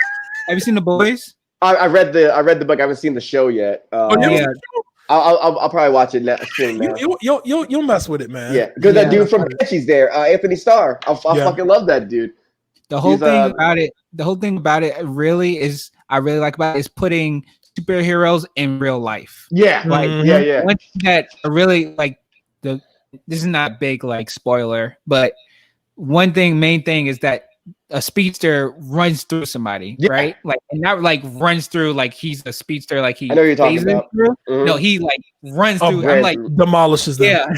So I'm like that. But it's super real. With Flash, like he's getting used to his powers. He ran his shit. Like, I'm not phasing. Where are those people? Like, are they in the Yeah, hospital? man. Are they dead? There has to be a couple of Good. casualties. It's good. I like the thing I like about the kind of like putting it in a contemporary setting, superheroes is like the market. It's like a marketing machine, right? Like, so they're like, if superheroes existed today, they'd be like making movies about themselves and like, you know, all these sponsorships and things like that. What world would I want to visit? Fictional world. God, so much fiction is based upon terrible. Yeah, I want to go to Attack on Titan. I don't want to go to Demon Slayer. I don't want to go to. Maybe My Hero. Yeah, actually, My Hero's actually not. But I feel like that'd be too like. It's too happy over here. I need a little bit of despair. I need a little bit of despair. How about Food Wars? The Food Wars universe. You get good food. And my wife and I've been watching that too. And all the fan service. Yeah, I don't know. Like you went for the food, you got a show. You know what? You just gave me an idea for an article because I can't be talking to you, man. I'm trying to have a serious conversation with you. You get your tiramisu. You bust all over like fan first.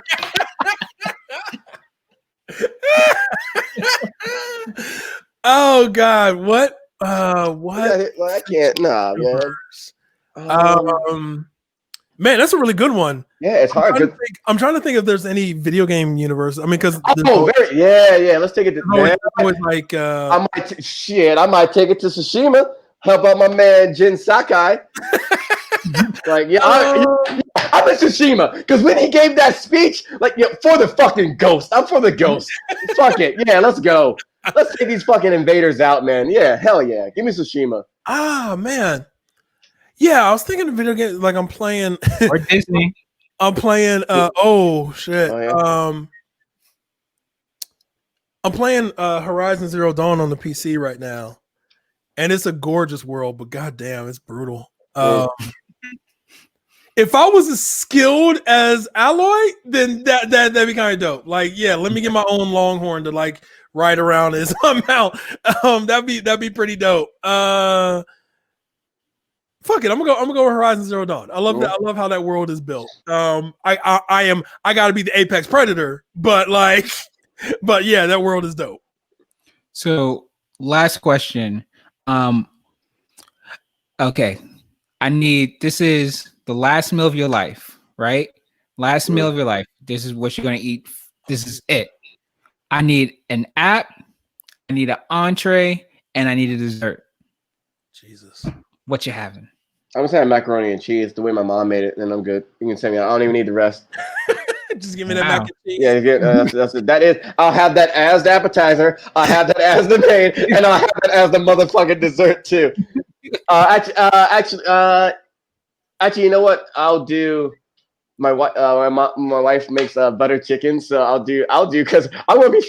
If I'm dying, fuck it. So we're gonna do macaroni and cheese. We're gonna do the butter chicken. And this is you're on death row for your final meal because as a speedster you ran straight through somebody. And the food's gonna go through me because of the metabolism. I'm it's gonna like you're not even gonna enjoy that shit. Dessert, give me upside down pineapple cake. That's my favorite cake. Oh man. So I'm gonna sound so much bougier than Omar. Oh yeah, let's go. Give me the cream brulee. Appetizer. I'll probably have to go with a 74 Blanc wine. Oh, you know that's a real wine. Right, me neither, because I don't drink. Just to look at. Me neither. I do. It's not. It's not. Appetizer. God, am I gonna go with just straight seafood on this? Because appetizer, I would want shrimp cocktail for sure.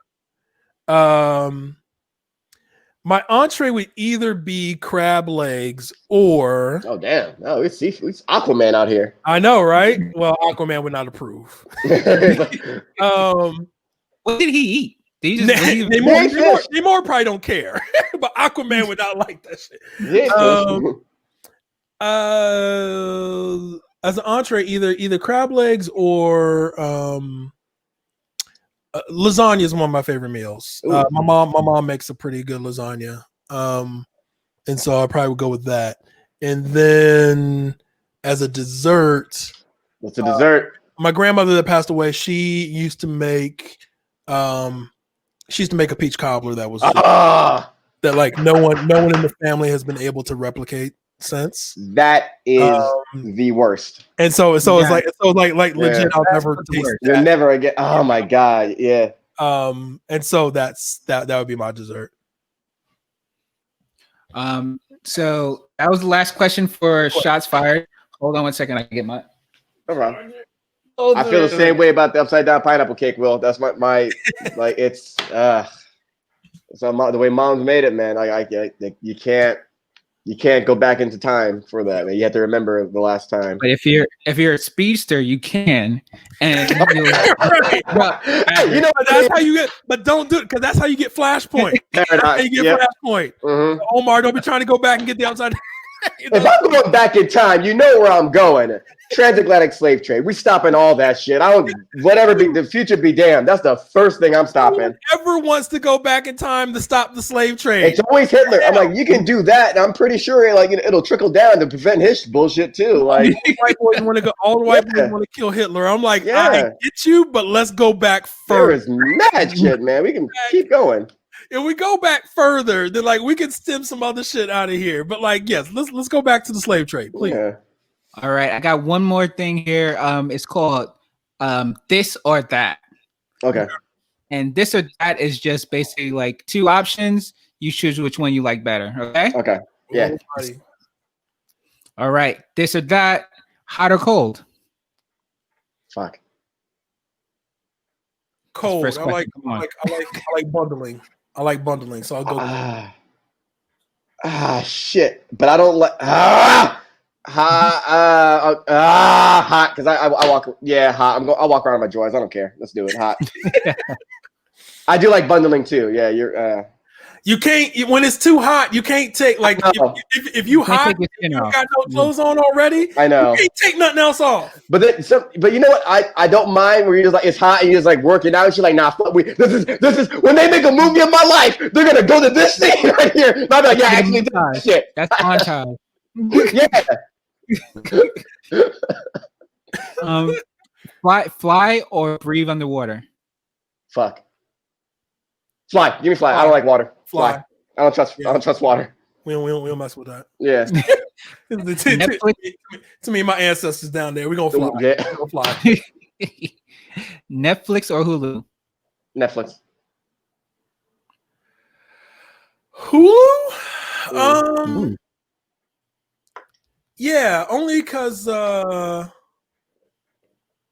has a better anime backlog right now. Ooh. Well, but Netflix, I feel like Netflix originals are still better. Like Hulu originals are not particularly great. There's a couple, but not really. I've watched the lion's share of. Oh, okay. Here's the decider. If we're talking anime, Netflix has the worst subtitles in anime of any streaming service. It is a travesty. You're not how bad this streaming service of all time. YouTube has better subtitles. Seriously, YouTube, and that's like some 16-year-old kid adding them himself. like to some shit, man. Like Netflix has notoriously bad subtitles to the anime. I go. So that gives my slight edge to Hulu, but like Netflix originals are still better. Lights on or lights off? Yeah, we're gonna keep them shits on. Yeah. I'm a lights off dude. I keep enough electronics on. I live by the glow of the electronics. Right. That's how I know the machines are coming to kill me. When possible, when not recording a podcast, lights on. I want to see everything. You ain't gonna hide around the corner to get me. I saw that shadow move. Nah, I see you. I see you. DC or Marvel? Fuck, man, that's really hard. Do I have a Marvel? I do have a Marvel tattoo. I got them both. I start Marvel. Okay, good. It's hard. It's really hard because Green Lantern would be that was my intro to DC, and I still that's my first tattoo too. But like, if I had to list, yeah, is it so convoluted? Like my top 5 comic book arcs, I think it goes like 3-2 Marvel. Yeah, like it's not a blowout. I think I go with Marvel, but barely. But some of the stuff that I return to time and time again is on DC, but I go with Marvel slightly. Okay. Superman or Batman? I hate them both. Can I get Green Lantern instead? I'm not a. Can I get?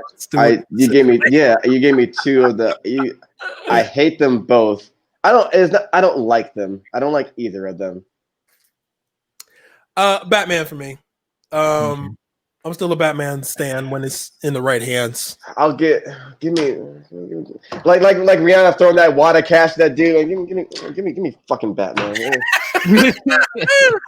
I don't know what Superman needs as far as like the writing on Superman for me. Like I think there was a really interesting arc where you had Superman as a father, where with Jonathan Kent. I thought like when they first started that arc and what it means for him to see his powers in his son was a really good turn. And like there's been some people that have done some really good stuff with Superman. Like oh shoot, I feel bad because I reviewed it for the site. I reviewed it for BNP. There's a YA novel about Superman that basically tells this story as an immigration story. And it's really good. It's really good. So you can do some unique stuff with Superman. I just think if we put a composite of the best writing that's been done on each character, especially in the last 10 years, Batman's taken out. Just great writing on Batman. So I would go with Batman. Okay. Iron Man or Captain America? Steve Rogers. The only thing that gives me pause is I know Steve Rogers done said nigga before. You know he did. Nice. You know he did. Everybody, they've addressed that too. It's funny that that's a running joke. Was it Reginald Hudlin? I think it was Reginald Hudlin in Flags of Our Fathers. The story is told more so through the eyes of Gabriel from the Howling Commandos, this black dude, and he's they have to infiltrate Wakanda. Good luck. And Captain America gets fucking washed by T'Chaka's grandfather. T'Chaka's father. Had to be his father. Yeah, Azari the Wise, and they become boys. And Gabriel the entire time is like, he's black, and he's like, why am I being asked to be the one to infiltrate here? Is it because I'm the best? It's just because I'm black, or is it because I'm the best for this job? And like they all work this shit out and shit. And Azari, like, he actually fucks with Steve Rogers. Like, yo, you represent an ideal, not what America should be, not what it could be. You represent that, but not yet.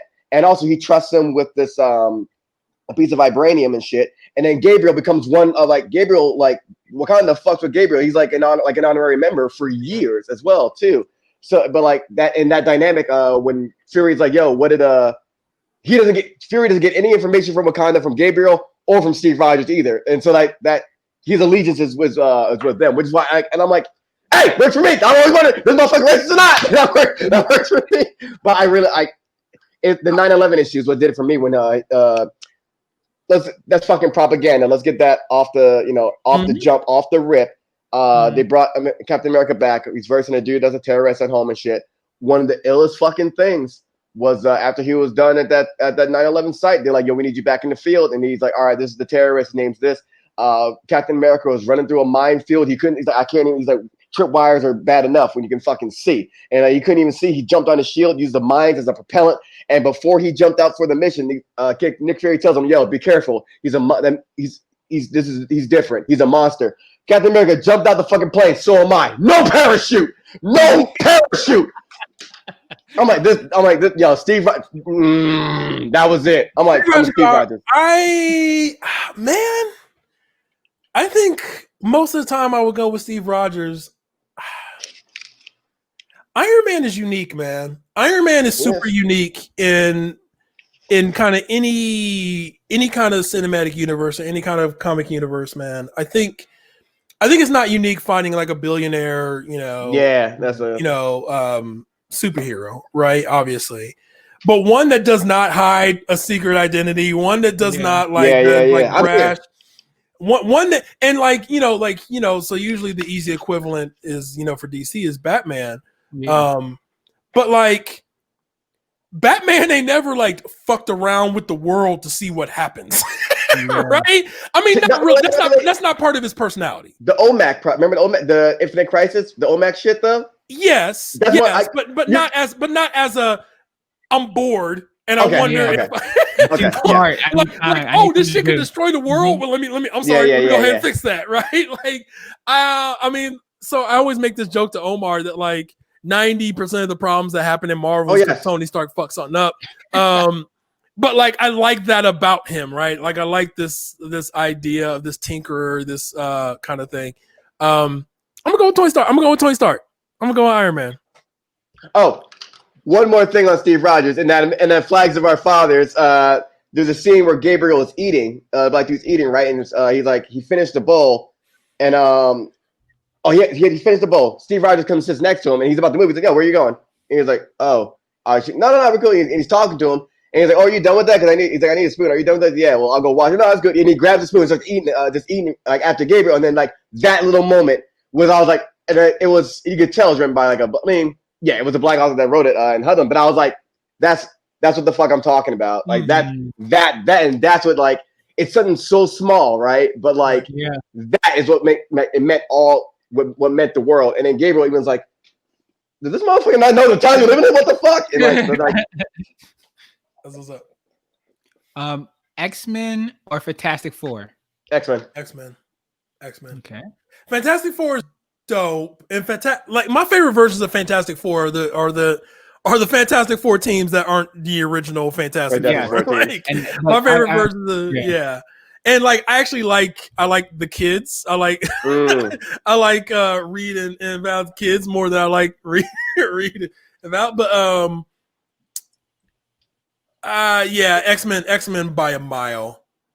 Which is almost not fair because there's like 80 members, but even the core X-Men team, like X-Men. Reed has done a lot of fucked up shit along with Tony though, just more low key about it. Yes. Yeah. Yes, for sure. So would you go Joker or Apocalypse? Apocalypse. Why am I thinking of Apocalypse? Or am I thinking of Dark Side? Apocalypse. Okay, got it. My fault. Oh, you meant Dark Side? Dark Side, Apocalypse was the guy that beat Superman. No, you're right. No. Apocalypse was X-Men. Doomsday beat Superman. You're right. Apocalypse. Okay. I might go Apocalypse. Is got the way Hickman's writing Apocalypse. It makes it hard not to side with them. Mm-hmm. Apocalypse, because my man, I mean, at the root of it, he has a cause, like the betterment of mutants and shit like that. He goes about it a fucked up way. There is a method there's a method to this madness. I mean, it's still madness, but there's a method to it. Joker is just, for me, like, this is chaos, baby. This is we all just, and that's why I picked Joker. That's why I picked Joker. I don't need a tragic backstory of why you are doing this crazy thing that might put the world to stake. I love the fact that Joker just wants to see the world burn, and like there's a lot of like there's some really good Joker stories, and Snyder in his run, Scott Snyder probably told one of my favorite versions of Joker. The horror one. Yeah, where he had Batman flipping out. Batman basically thought the Joker was like Highlander and like lived for like hundreds of years and shit. And he was like, "Was he here? Yeah. Tell me, was he here?" like in the 1400s and shit. But like when he had that fight with them when they're fighting below the pit, and Joker is fucking Batman up. He's like, "I know what you're thinking. Was he always this fast? Was I always holding back all these years and like all this other shit?" I'm like, man, like. The Joker can be, because he is chaos incarnate, he can be so many things. And like I I think it's fascinating because we always get a villain that's got a backstory that like explains why they do what they do. You know, even it's like, you know, they're doing this for the wrong reasons. Like that's become kind of the staple of the antagonist now. And I just love that you just like, I think the Joker's still unique in that he's just like, you don't know why he's doing what he does because that's the only way he knows how to live. The only way he knows how to like live day to day is to cause as much chaos as possible. And so, like, I enjoy the uniqueness of the Joker in that. I never kept counting the bodies, but I know you did, Batman, and I love you for it. I was like, Jesus. Jesus.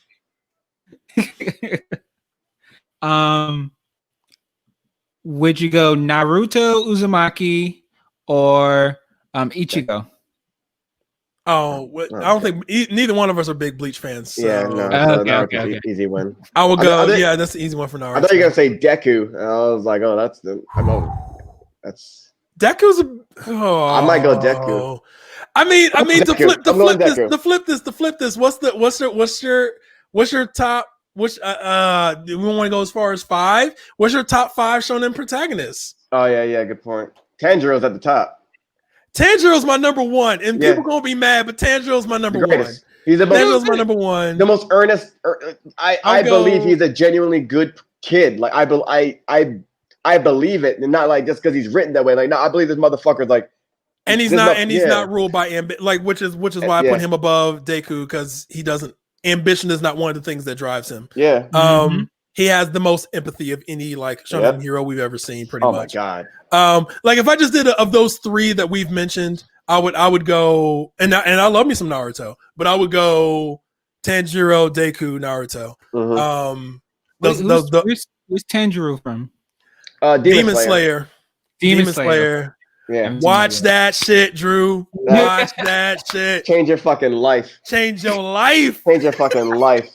And it's good because all 4, like to me, all 4 of the main characters, the crew is like they're all different versions of Rock Lee. They're all like Rock Lee types in a sense. And Tanjiro is definitely one, and he's rocking green, so you know he's a green boy. Demon Slayer has this super unique way of making you feel. Even when shit goes bad, you feel some kind of triumph at the end, right? Like compared to like Attack on Titan, where it's like despair for 40 episodes and then you get a breakthrough. Somebody it's just the most depressing thing in the world. And then there's like, but we beat one Titan. It's like, right? Like, yeah. It took 80 of us. It took 80 of us. 300 dead. Cool. Yep. But like Demon Slayer has this weird way of making you feel triumphant even when the situation is not called for that yet. And Tanjiro is a big reason for that. I never want to root so hard for a protagonist like I do Tanjiro. I just want want boy to succeed. I just want him to do right. I just want him to succeed, man. That's all. I'm trying to put him through college after all this is done, right? Like I just want to stop selling that cold. Stop selling that cold, boy. I think that's gonna be. I needed a new anime, and that's gonna be the one. Yeah, make Demon Slayer top of your list for sure. The manga just finished too, so it's not even like. Yeah, it's not particularly long. Yeah. Okay. Would you say Goku or Vegeta? Omar, I'm going to be very short because I'm not a big DBZ fan only because I have not like invested. Like I'm invested. I'm invested in the lore, but I just haven't watched it through enough. Anissa is my homie. She loves Vegeta. I'm going to go with Vegeta until I know different. Because it's also one of my favorite gifs of just staring into the rain. Well, so I'm gonna I mean, until I have more knowledge, that's gonna be my default answer. I feel like technically Vegeta is the better character between the two because my man is Goku's just trained, and it feels like the Deus Ex Machina, where he just transforms to get more powerful. Like it's just a thing I do, and it's like. Man, fuck you, Vegeta. I struggled for me to get Super Saiyan when all these motherfuckers been going Super Saiyan. This dude came from the future and just came back. Oh, I'm a Super Saiyan. What the fuck? Like, but also he's like he grew to be like the better husband, the better father, the better. He's really grown all this time. Whereas Goku's like, just here to fuck niggas up. Like, what's up? But, hey, and putting the world in danger, it's Vegeta, man. Also, how can I not root for a guy where he became Super Saiyan because he was crying? My man was the Prince of all Saiyans. He was crying. He's like, I don't even care anymore. And then that's what did it. That was like that letting go was the catalyst for him trying to transform. Like, he's the better character. You are right. He did become like better father too, and a better husband.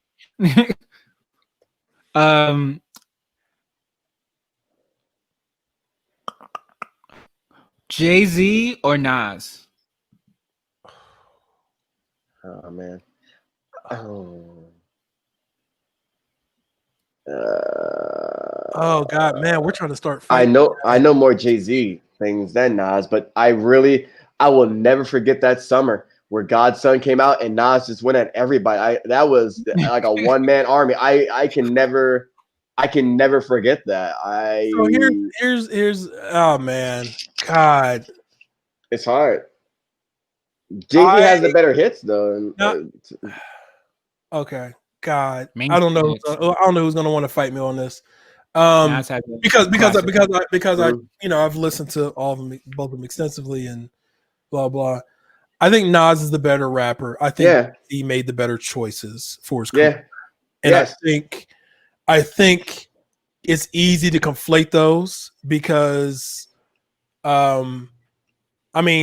Jay-Z never really had a moment where Jay-Z never had a moment where his production dictated people being like, oh, he's done. He fell off. Right. Mm-hmm. And Nas had like a run of that where Nas doing Uchiwali was like the death nail. We were like, oh, he's never coming back. He's never coming back. Is it one mic or is it Uchiwali? I was literally thinking about this the other day, man. I was like, I can't believe, because I was just listening to a bunch of old school shit.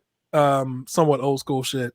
I can't believe I was literally listening to Spotify, mowing the grass in my headphones, and when the song comes on, and I was like, I can't believe they made 50 Cent put a song called Disco Inferno on an album called The Massacre. Oh yeah, right? yeah. Like, and that made me think about DMX and Party Up, right? Yep.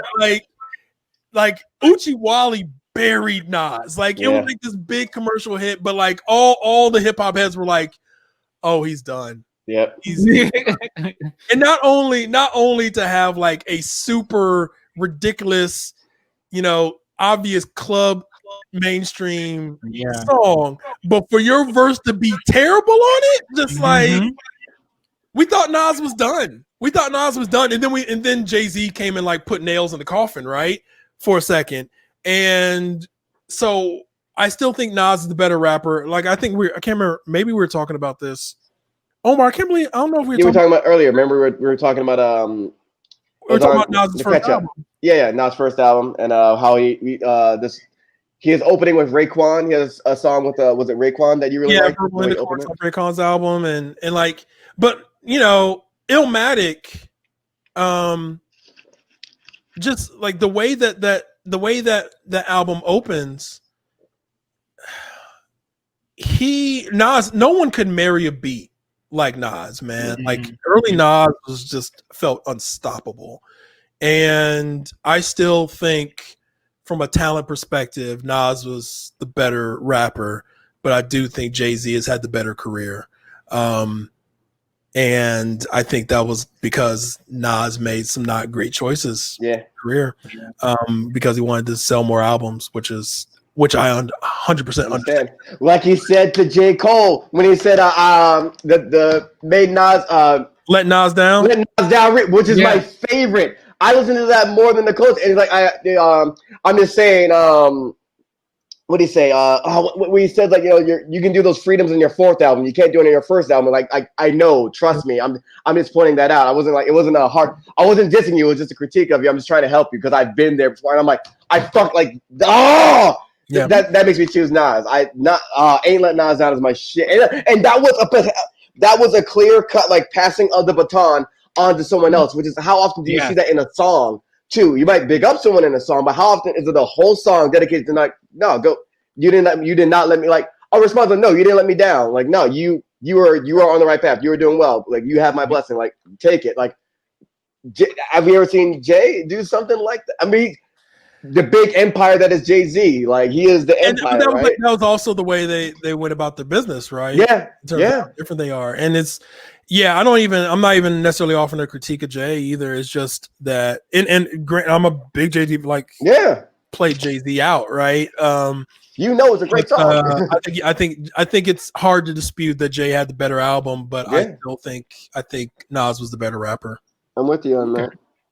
Yeah, I That's a tough disagree, but it's okay.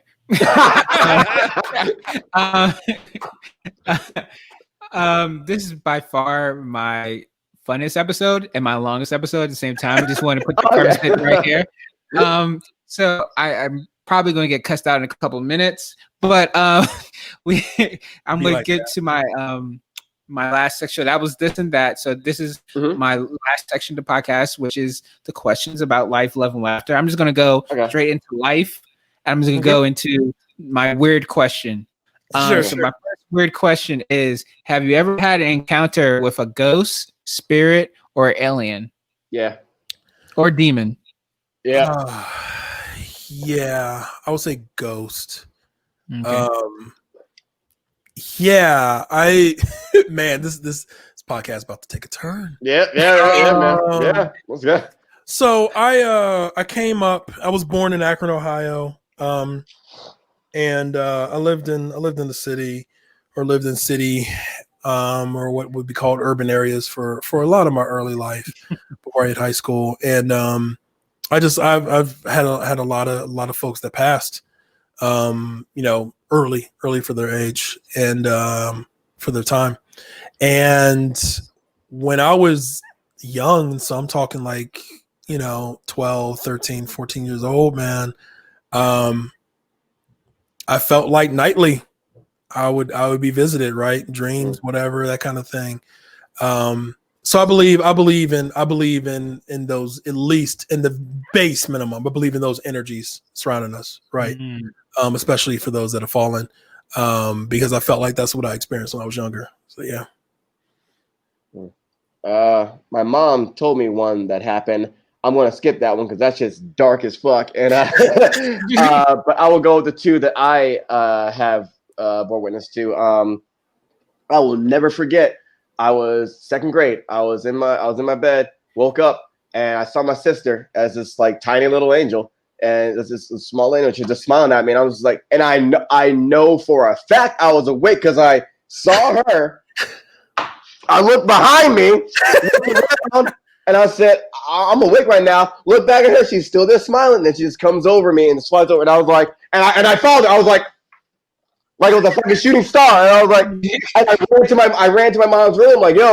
Like, I don't know if you got to check on Casey or something, but I just saw her as an angel. Like, Omar, you were sleeping. I was like, no, I was awake. I was awake. I don't know what the fuck that was about, but I was awake. The second time, I remember I was where was I? I was in Newark.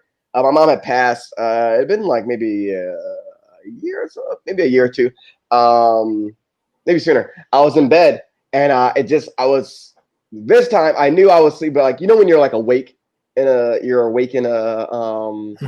you're sleeping, or I can just like an instant. You're aware of the dream. You're aware, and it wasn't. I was like, okay, I'm aware right now. I was back home. I was back in my back in my room, back when I was with my mom, back in my room and everything. And I could just feel someone sitting down next to me and patting my head. And I just knew it was her. And I could seriously feel it. And I just felt like I was back home, and I was like struggling to now the hard part is like we have to wake yourself up.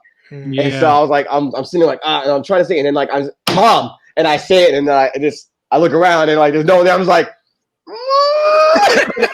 and that was like the first time I said her name like aloud too. So I was like, fuck, man, it'd been a good while. Yeah, so that was like that had to be like a year, at least a year and a half later. But like I knew like someone was there. I had to have been her.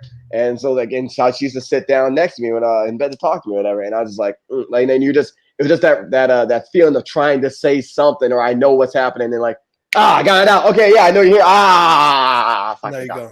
Yeah. Now you gone. Damn. Okay, that is that's a fun question to have because I feel like people, they have these experiences, but they don't talk about it enough. Yeah. It's fair. like shared experiences. Okay. Second phase is love. So I have a choice for you guys on this one. You either could tell me the worst breakup story you had or the worst date you had. The worst what? Date? Worst breakup story you had or worst date. Man, I don't really have. Oh, yeah. No, but I was looking mean, at the date first. I was like, I don't know if I really had like bad dates. I've been peripheral to bad dates. Mm. So I have funny stories that are someone else's story of bad dates. But Omar, you want to?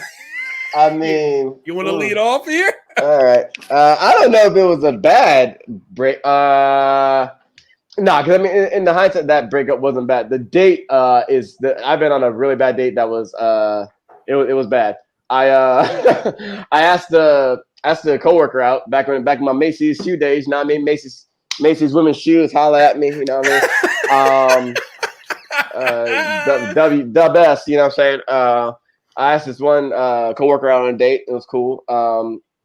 Went on a date. I took her to play pool. And so I I meet her at the mall, and I guess it was supposed to be a double date or something. All right, which is cool. But then come to find out the other woman canceled, and so all right. So I assumed it would just be us two, but her friend still can't. Wait. It gets better. So I'm like, oh, what's up? Like, dude, Mike. Okay, I'm like, fuck's he doing here? Like, what? Like that? I thought you're. And he was. What's made it worse is that he was always trying to go out with that girl, and that I could. I'm about like, to say that probably. Yeah. And not the one I was on a date with, the one that canceled. The one that canceled. Yeah. So I was like, all right. So then I guess I'm taking all three of us to go play pool right now. Okay, we're here. It's 2000. Let's see. It's 2000. It's 2009. Whatever. All right, cool. And so we're playing pool. And then I knew it was gonna be bad. We were walking to the car, and dude said he hated the Heath Ledger Joker. I was like, because I stopped, and I was like, it's like, oh, I knew it was gonna be a long day. You got another ride home? Yeah. How you getting home, B? How you getting home? Funny story about that later on, Will. We come back to the mall to go see a movie. Her sisters get upset at her for some reason for being out, I guess. I'm not really sure. But we have to go out of the movie now. And she gets taken home by her sisters. It's just you and dude? Mind you, this happened at like 7:03 p.m. The sun is still fucking out, yo. And I didn't see her in the back seat like this as the car's being driven around. And I'm looking at dude, and I'm just like this. And he's like, all right, so yeah, would you mind giving me a ride home? And I'm looking at dude, I'm like, why the fuck not? Why the fuck not at this point? And so, so 2009, I must be like 20. I'm either 23 or 22 or 25. And we're talking comics, and not even in a fun way, man. And I drive dude back home, and I park. I'm like, all right, man. And dude goes in, and I didn't see him. My man had to be pushing like 30. I feel like he was in the body of a 42-year-old, but maybe he was like 30.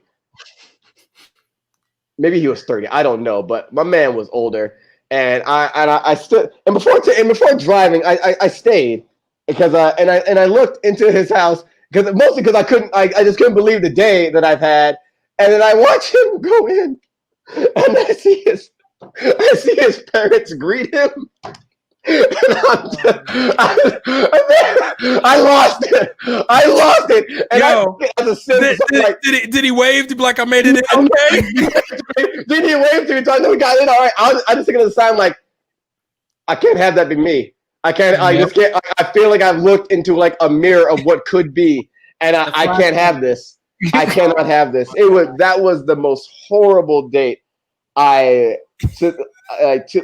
this day. I cannot believe. Nah, man. The sisters just got her up out of there. Absolutely. I mean, how many situations do you look back on like, man, I should have just got up out of there? Yeah, There's at least, I could probably off the top of my head, like think of like 15 situations from my past of being like, why didn't I just leave? Just leave. That's all you needed to do. Was just like get up and leave. Had I known, I'm trying to think. So I don't know if I had bad dates that like come to memory. This is weird. Like I didn't have like a breakup that was like bad, but I had like a really bad relationship that ended for us. And that's like, worse. I was dating this woman.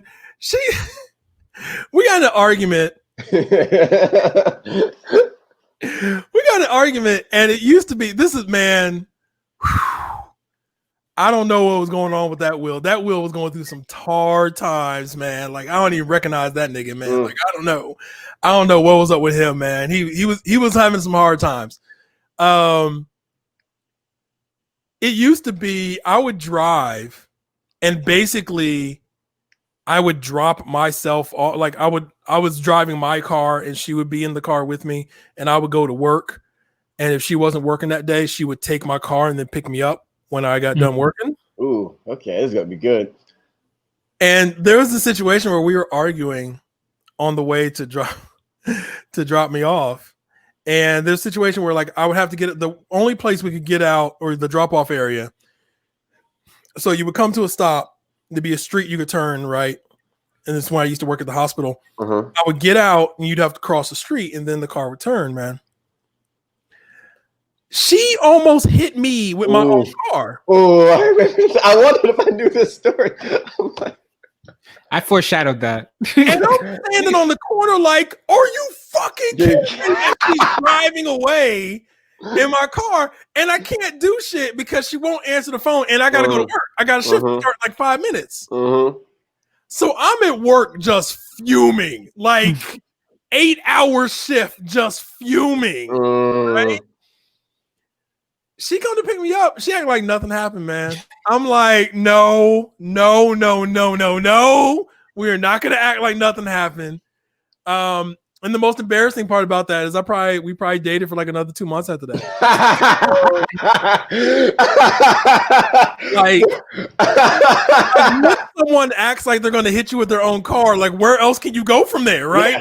Yeah. Like I mean, the next step is like poisoning my chicken, right? Like what else is there to do from that?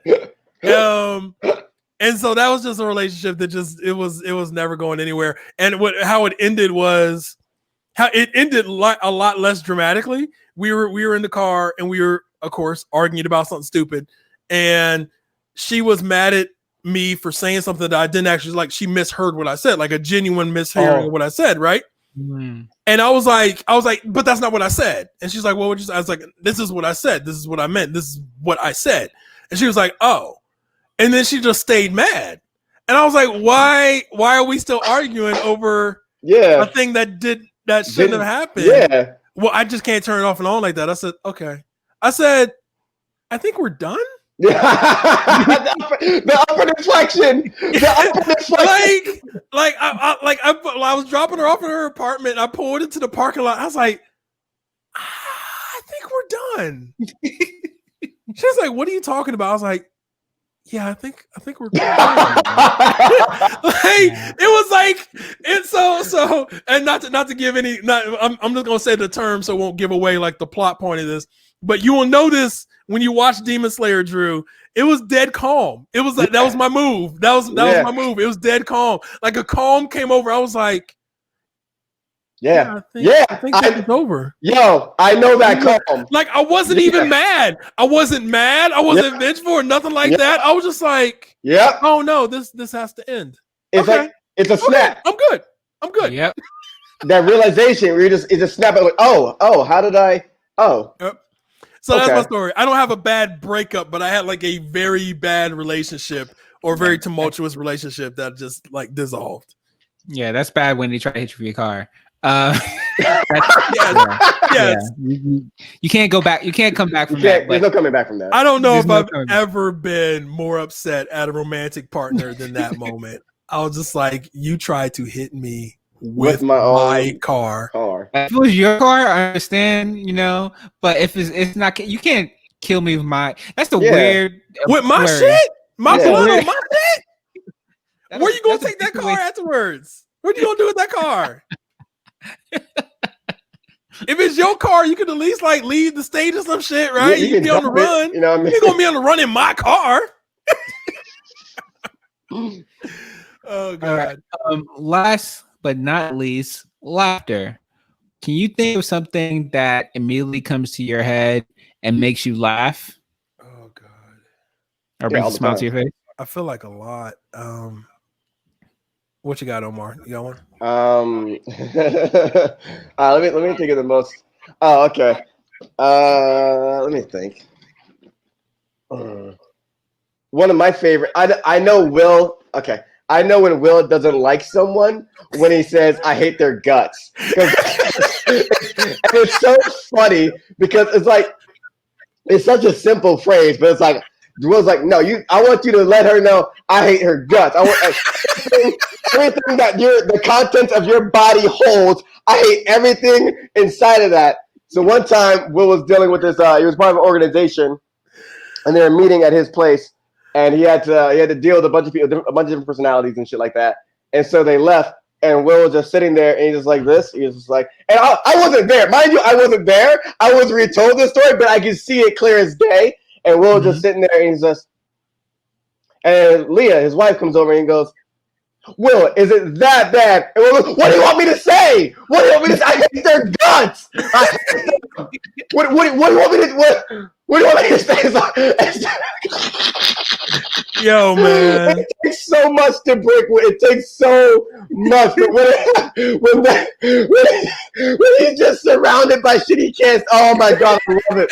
But when Will's frustrated, not like a serious part where it's just like, I don't want to do this, man. Like, oh my god, it feeds me.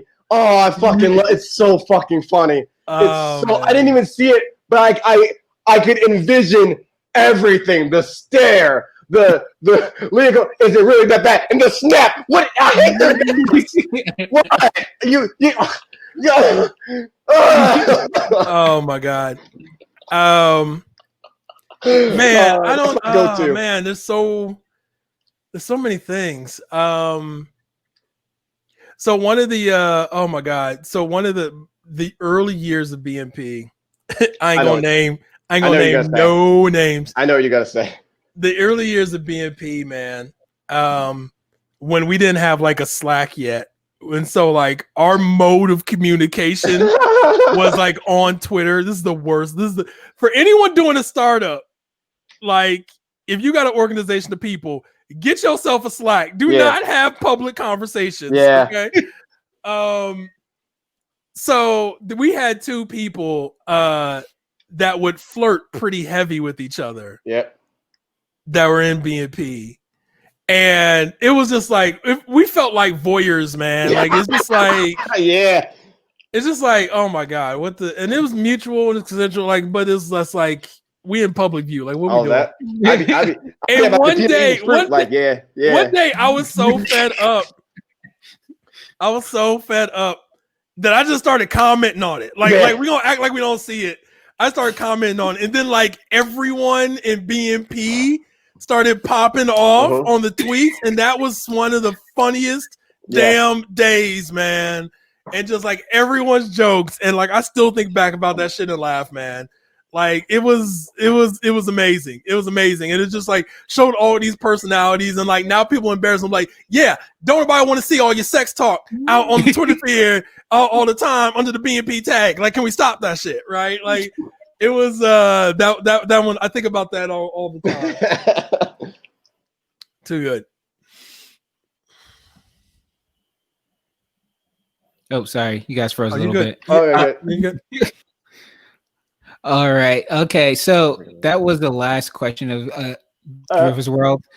again, thank you guys so much for. Thank you, joining. man. No problem. This has been a wonderful marathon. I loved it. It had its hilly moments. It has its, you guys didn't like Scott Pilgrim, and I hate you for it. But you know why? You exactly, know why? but I'll get over it. Exactly. And you just hold my eyes up to Cora and her bullshit. And give it another watch. Give it another watch. Give it another watch, man. And it's been a good romp. So last but not least, if you guys can share your social media handles and where people can find you, also any events that you have upcoming and things like that. Word. I'll get the Black Nerd Problem shit real quick. I'm putting on first. Basically, here we go. Everything except Twitter is at Black Nerd Problems. All is one word. So our Twitch, our Facebook, our Instagram, pretty much anywhere that we exist. YouTube, all of our stuff pretty much is all via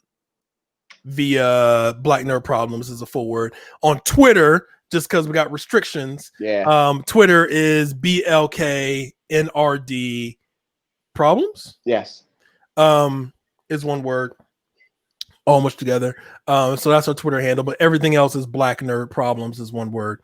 And then for my personal Will Evans Writes, for my Twitter, Will to the kind of for everything else, WILLTOTHA.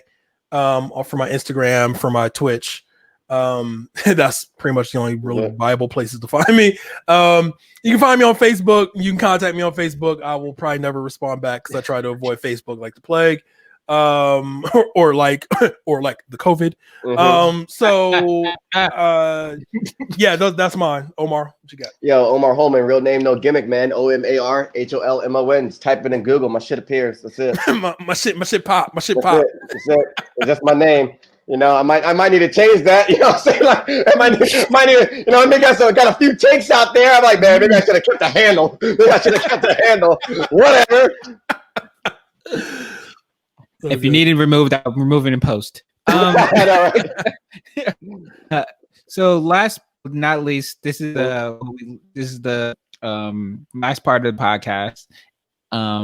Is that we all say the catchphrase, which is love, peace, and chicken grease. Well, you guys say the catchphrase, love, peace, and chicken grease.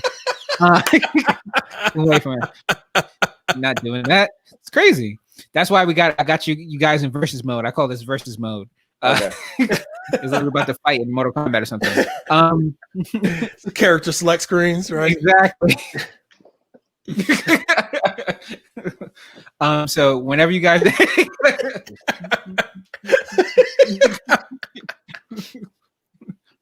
only rain. You select it, go.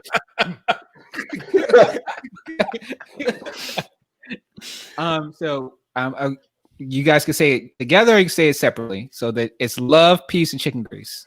Okay. Love, peace, chicken grease. Mm-hmm. Let's go back and forth. I'll go first. Mm-hmm. All right, love. Peace. Oh, you slow. Why you slow? I don't understand. Why you slow? Why? You want to fast love, peace, and Come on, Red Man. What are we doing? Like it's one, yeah. Like boom, boom, boom, right? Gotcha. All right. Love, peace, chicken grease. Chicken grease. Chicken grease. Chicken grease. Chicken grease.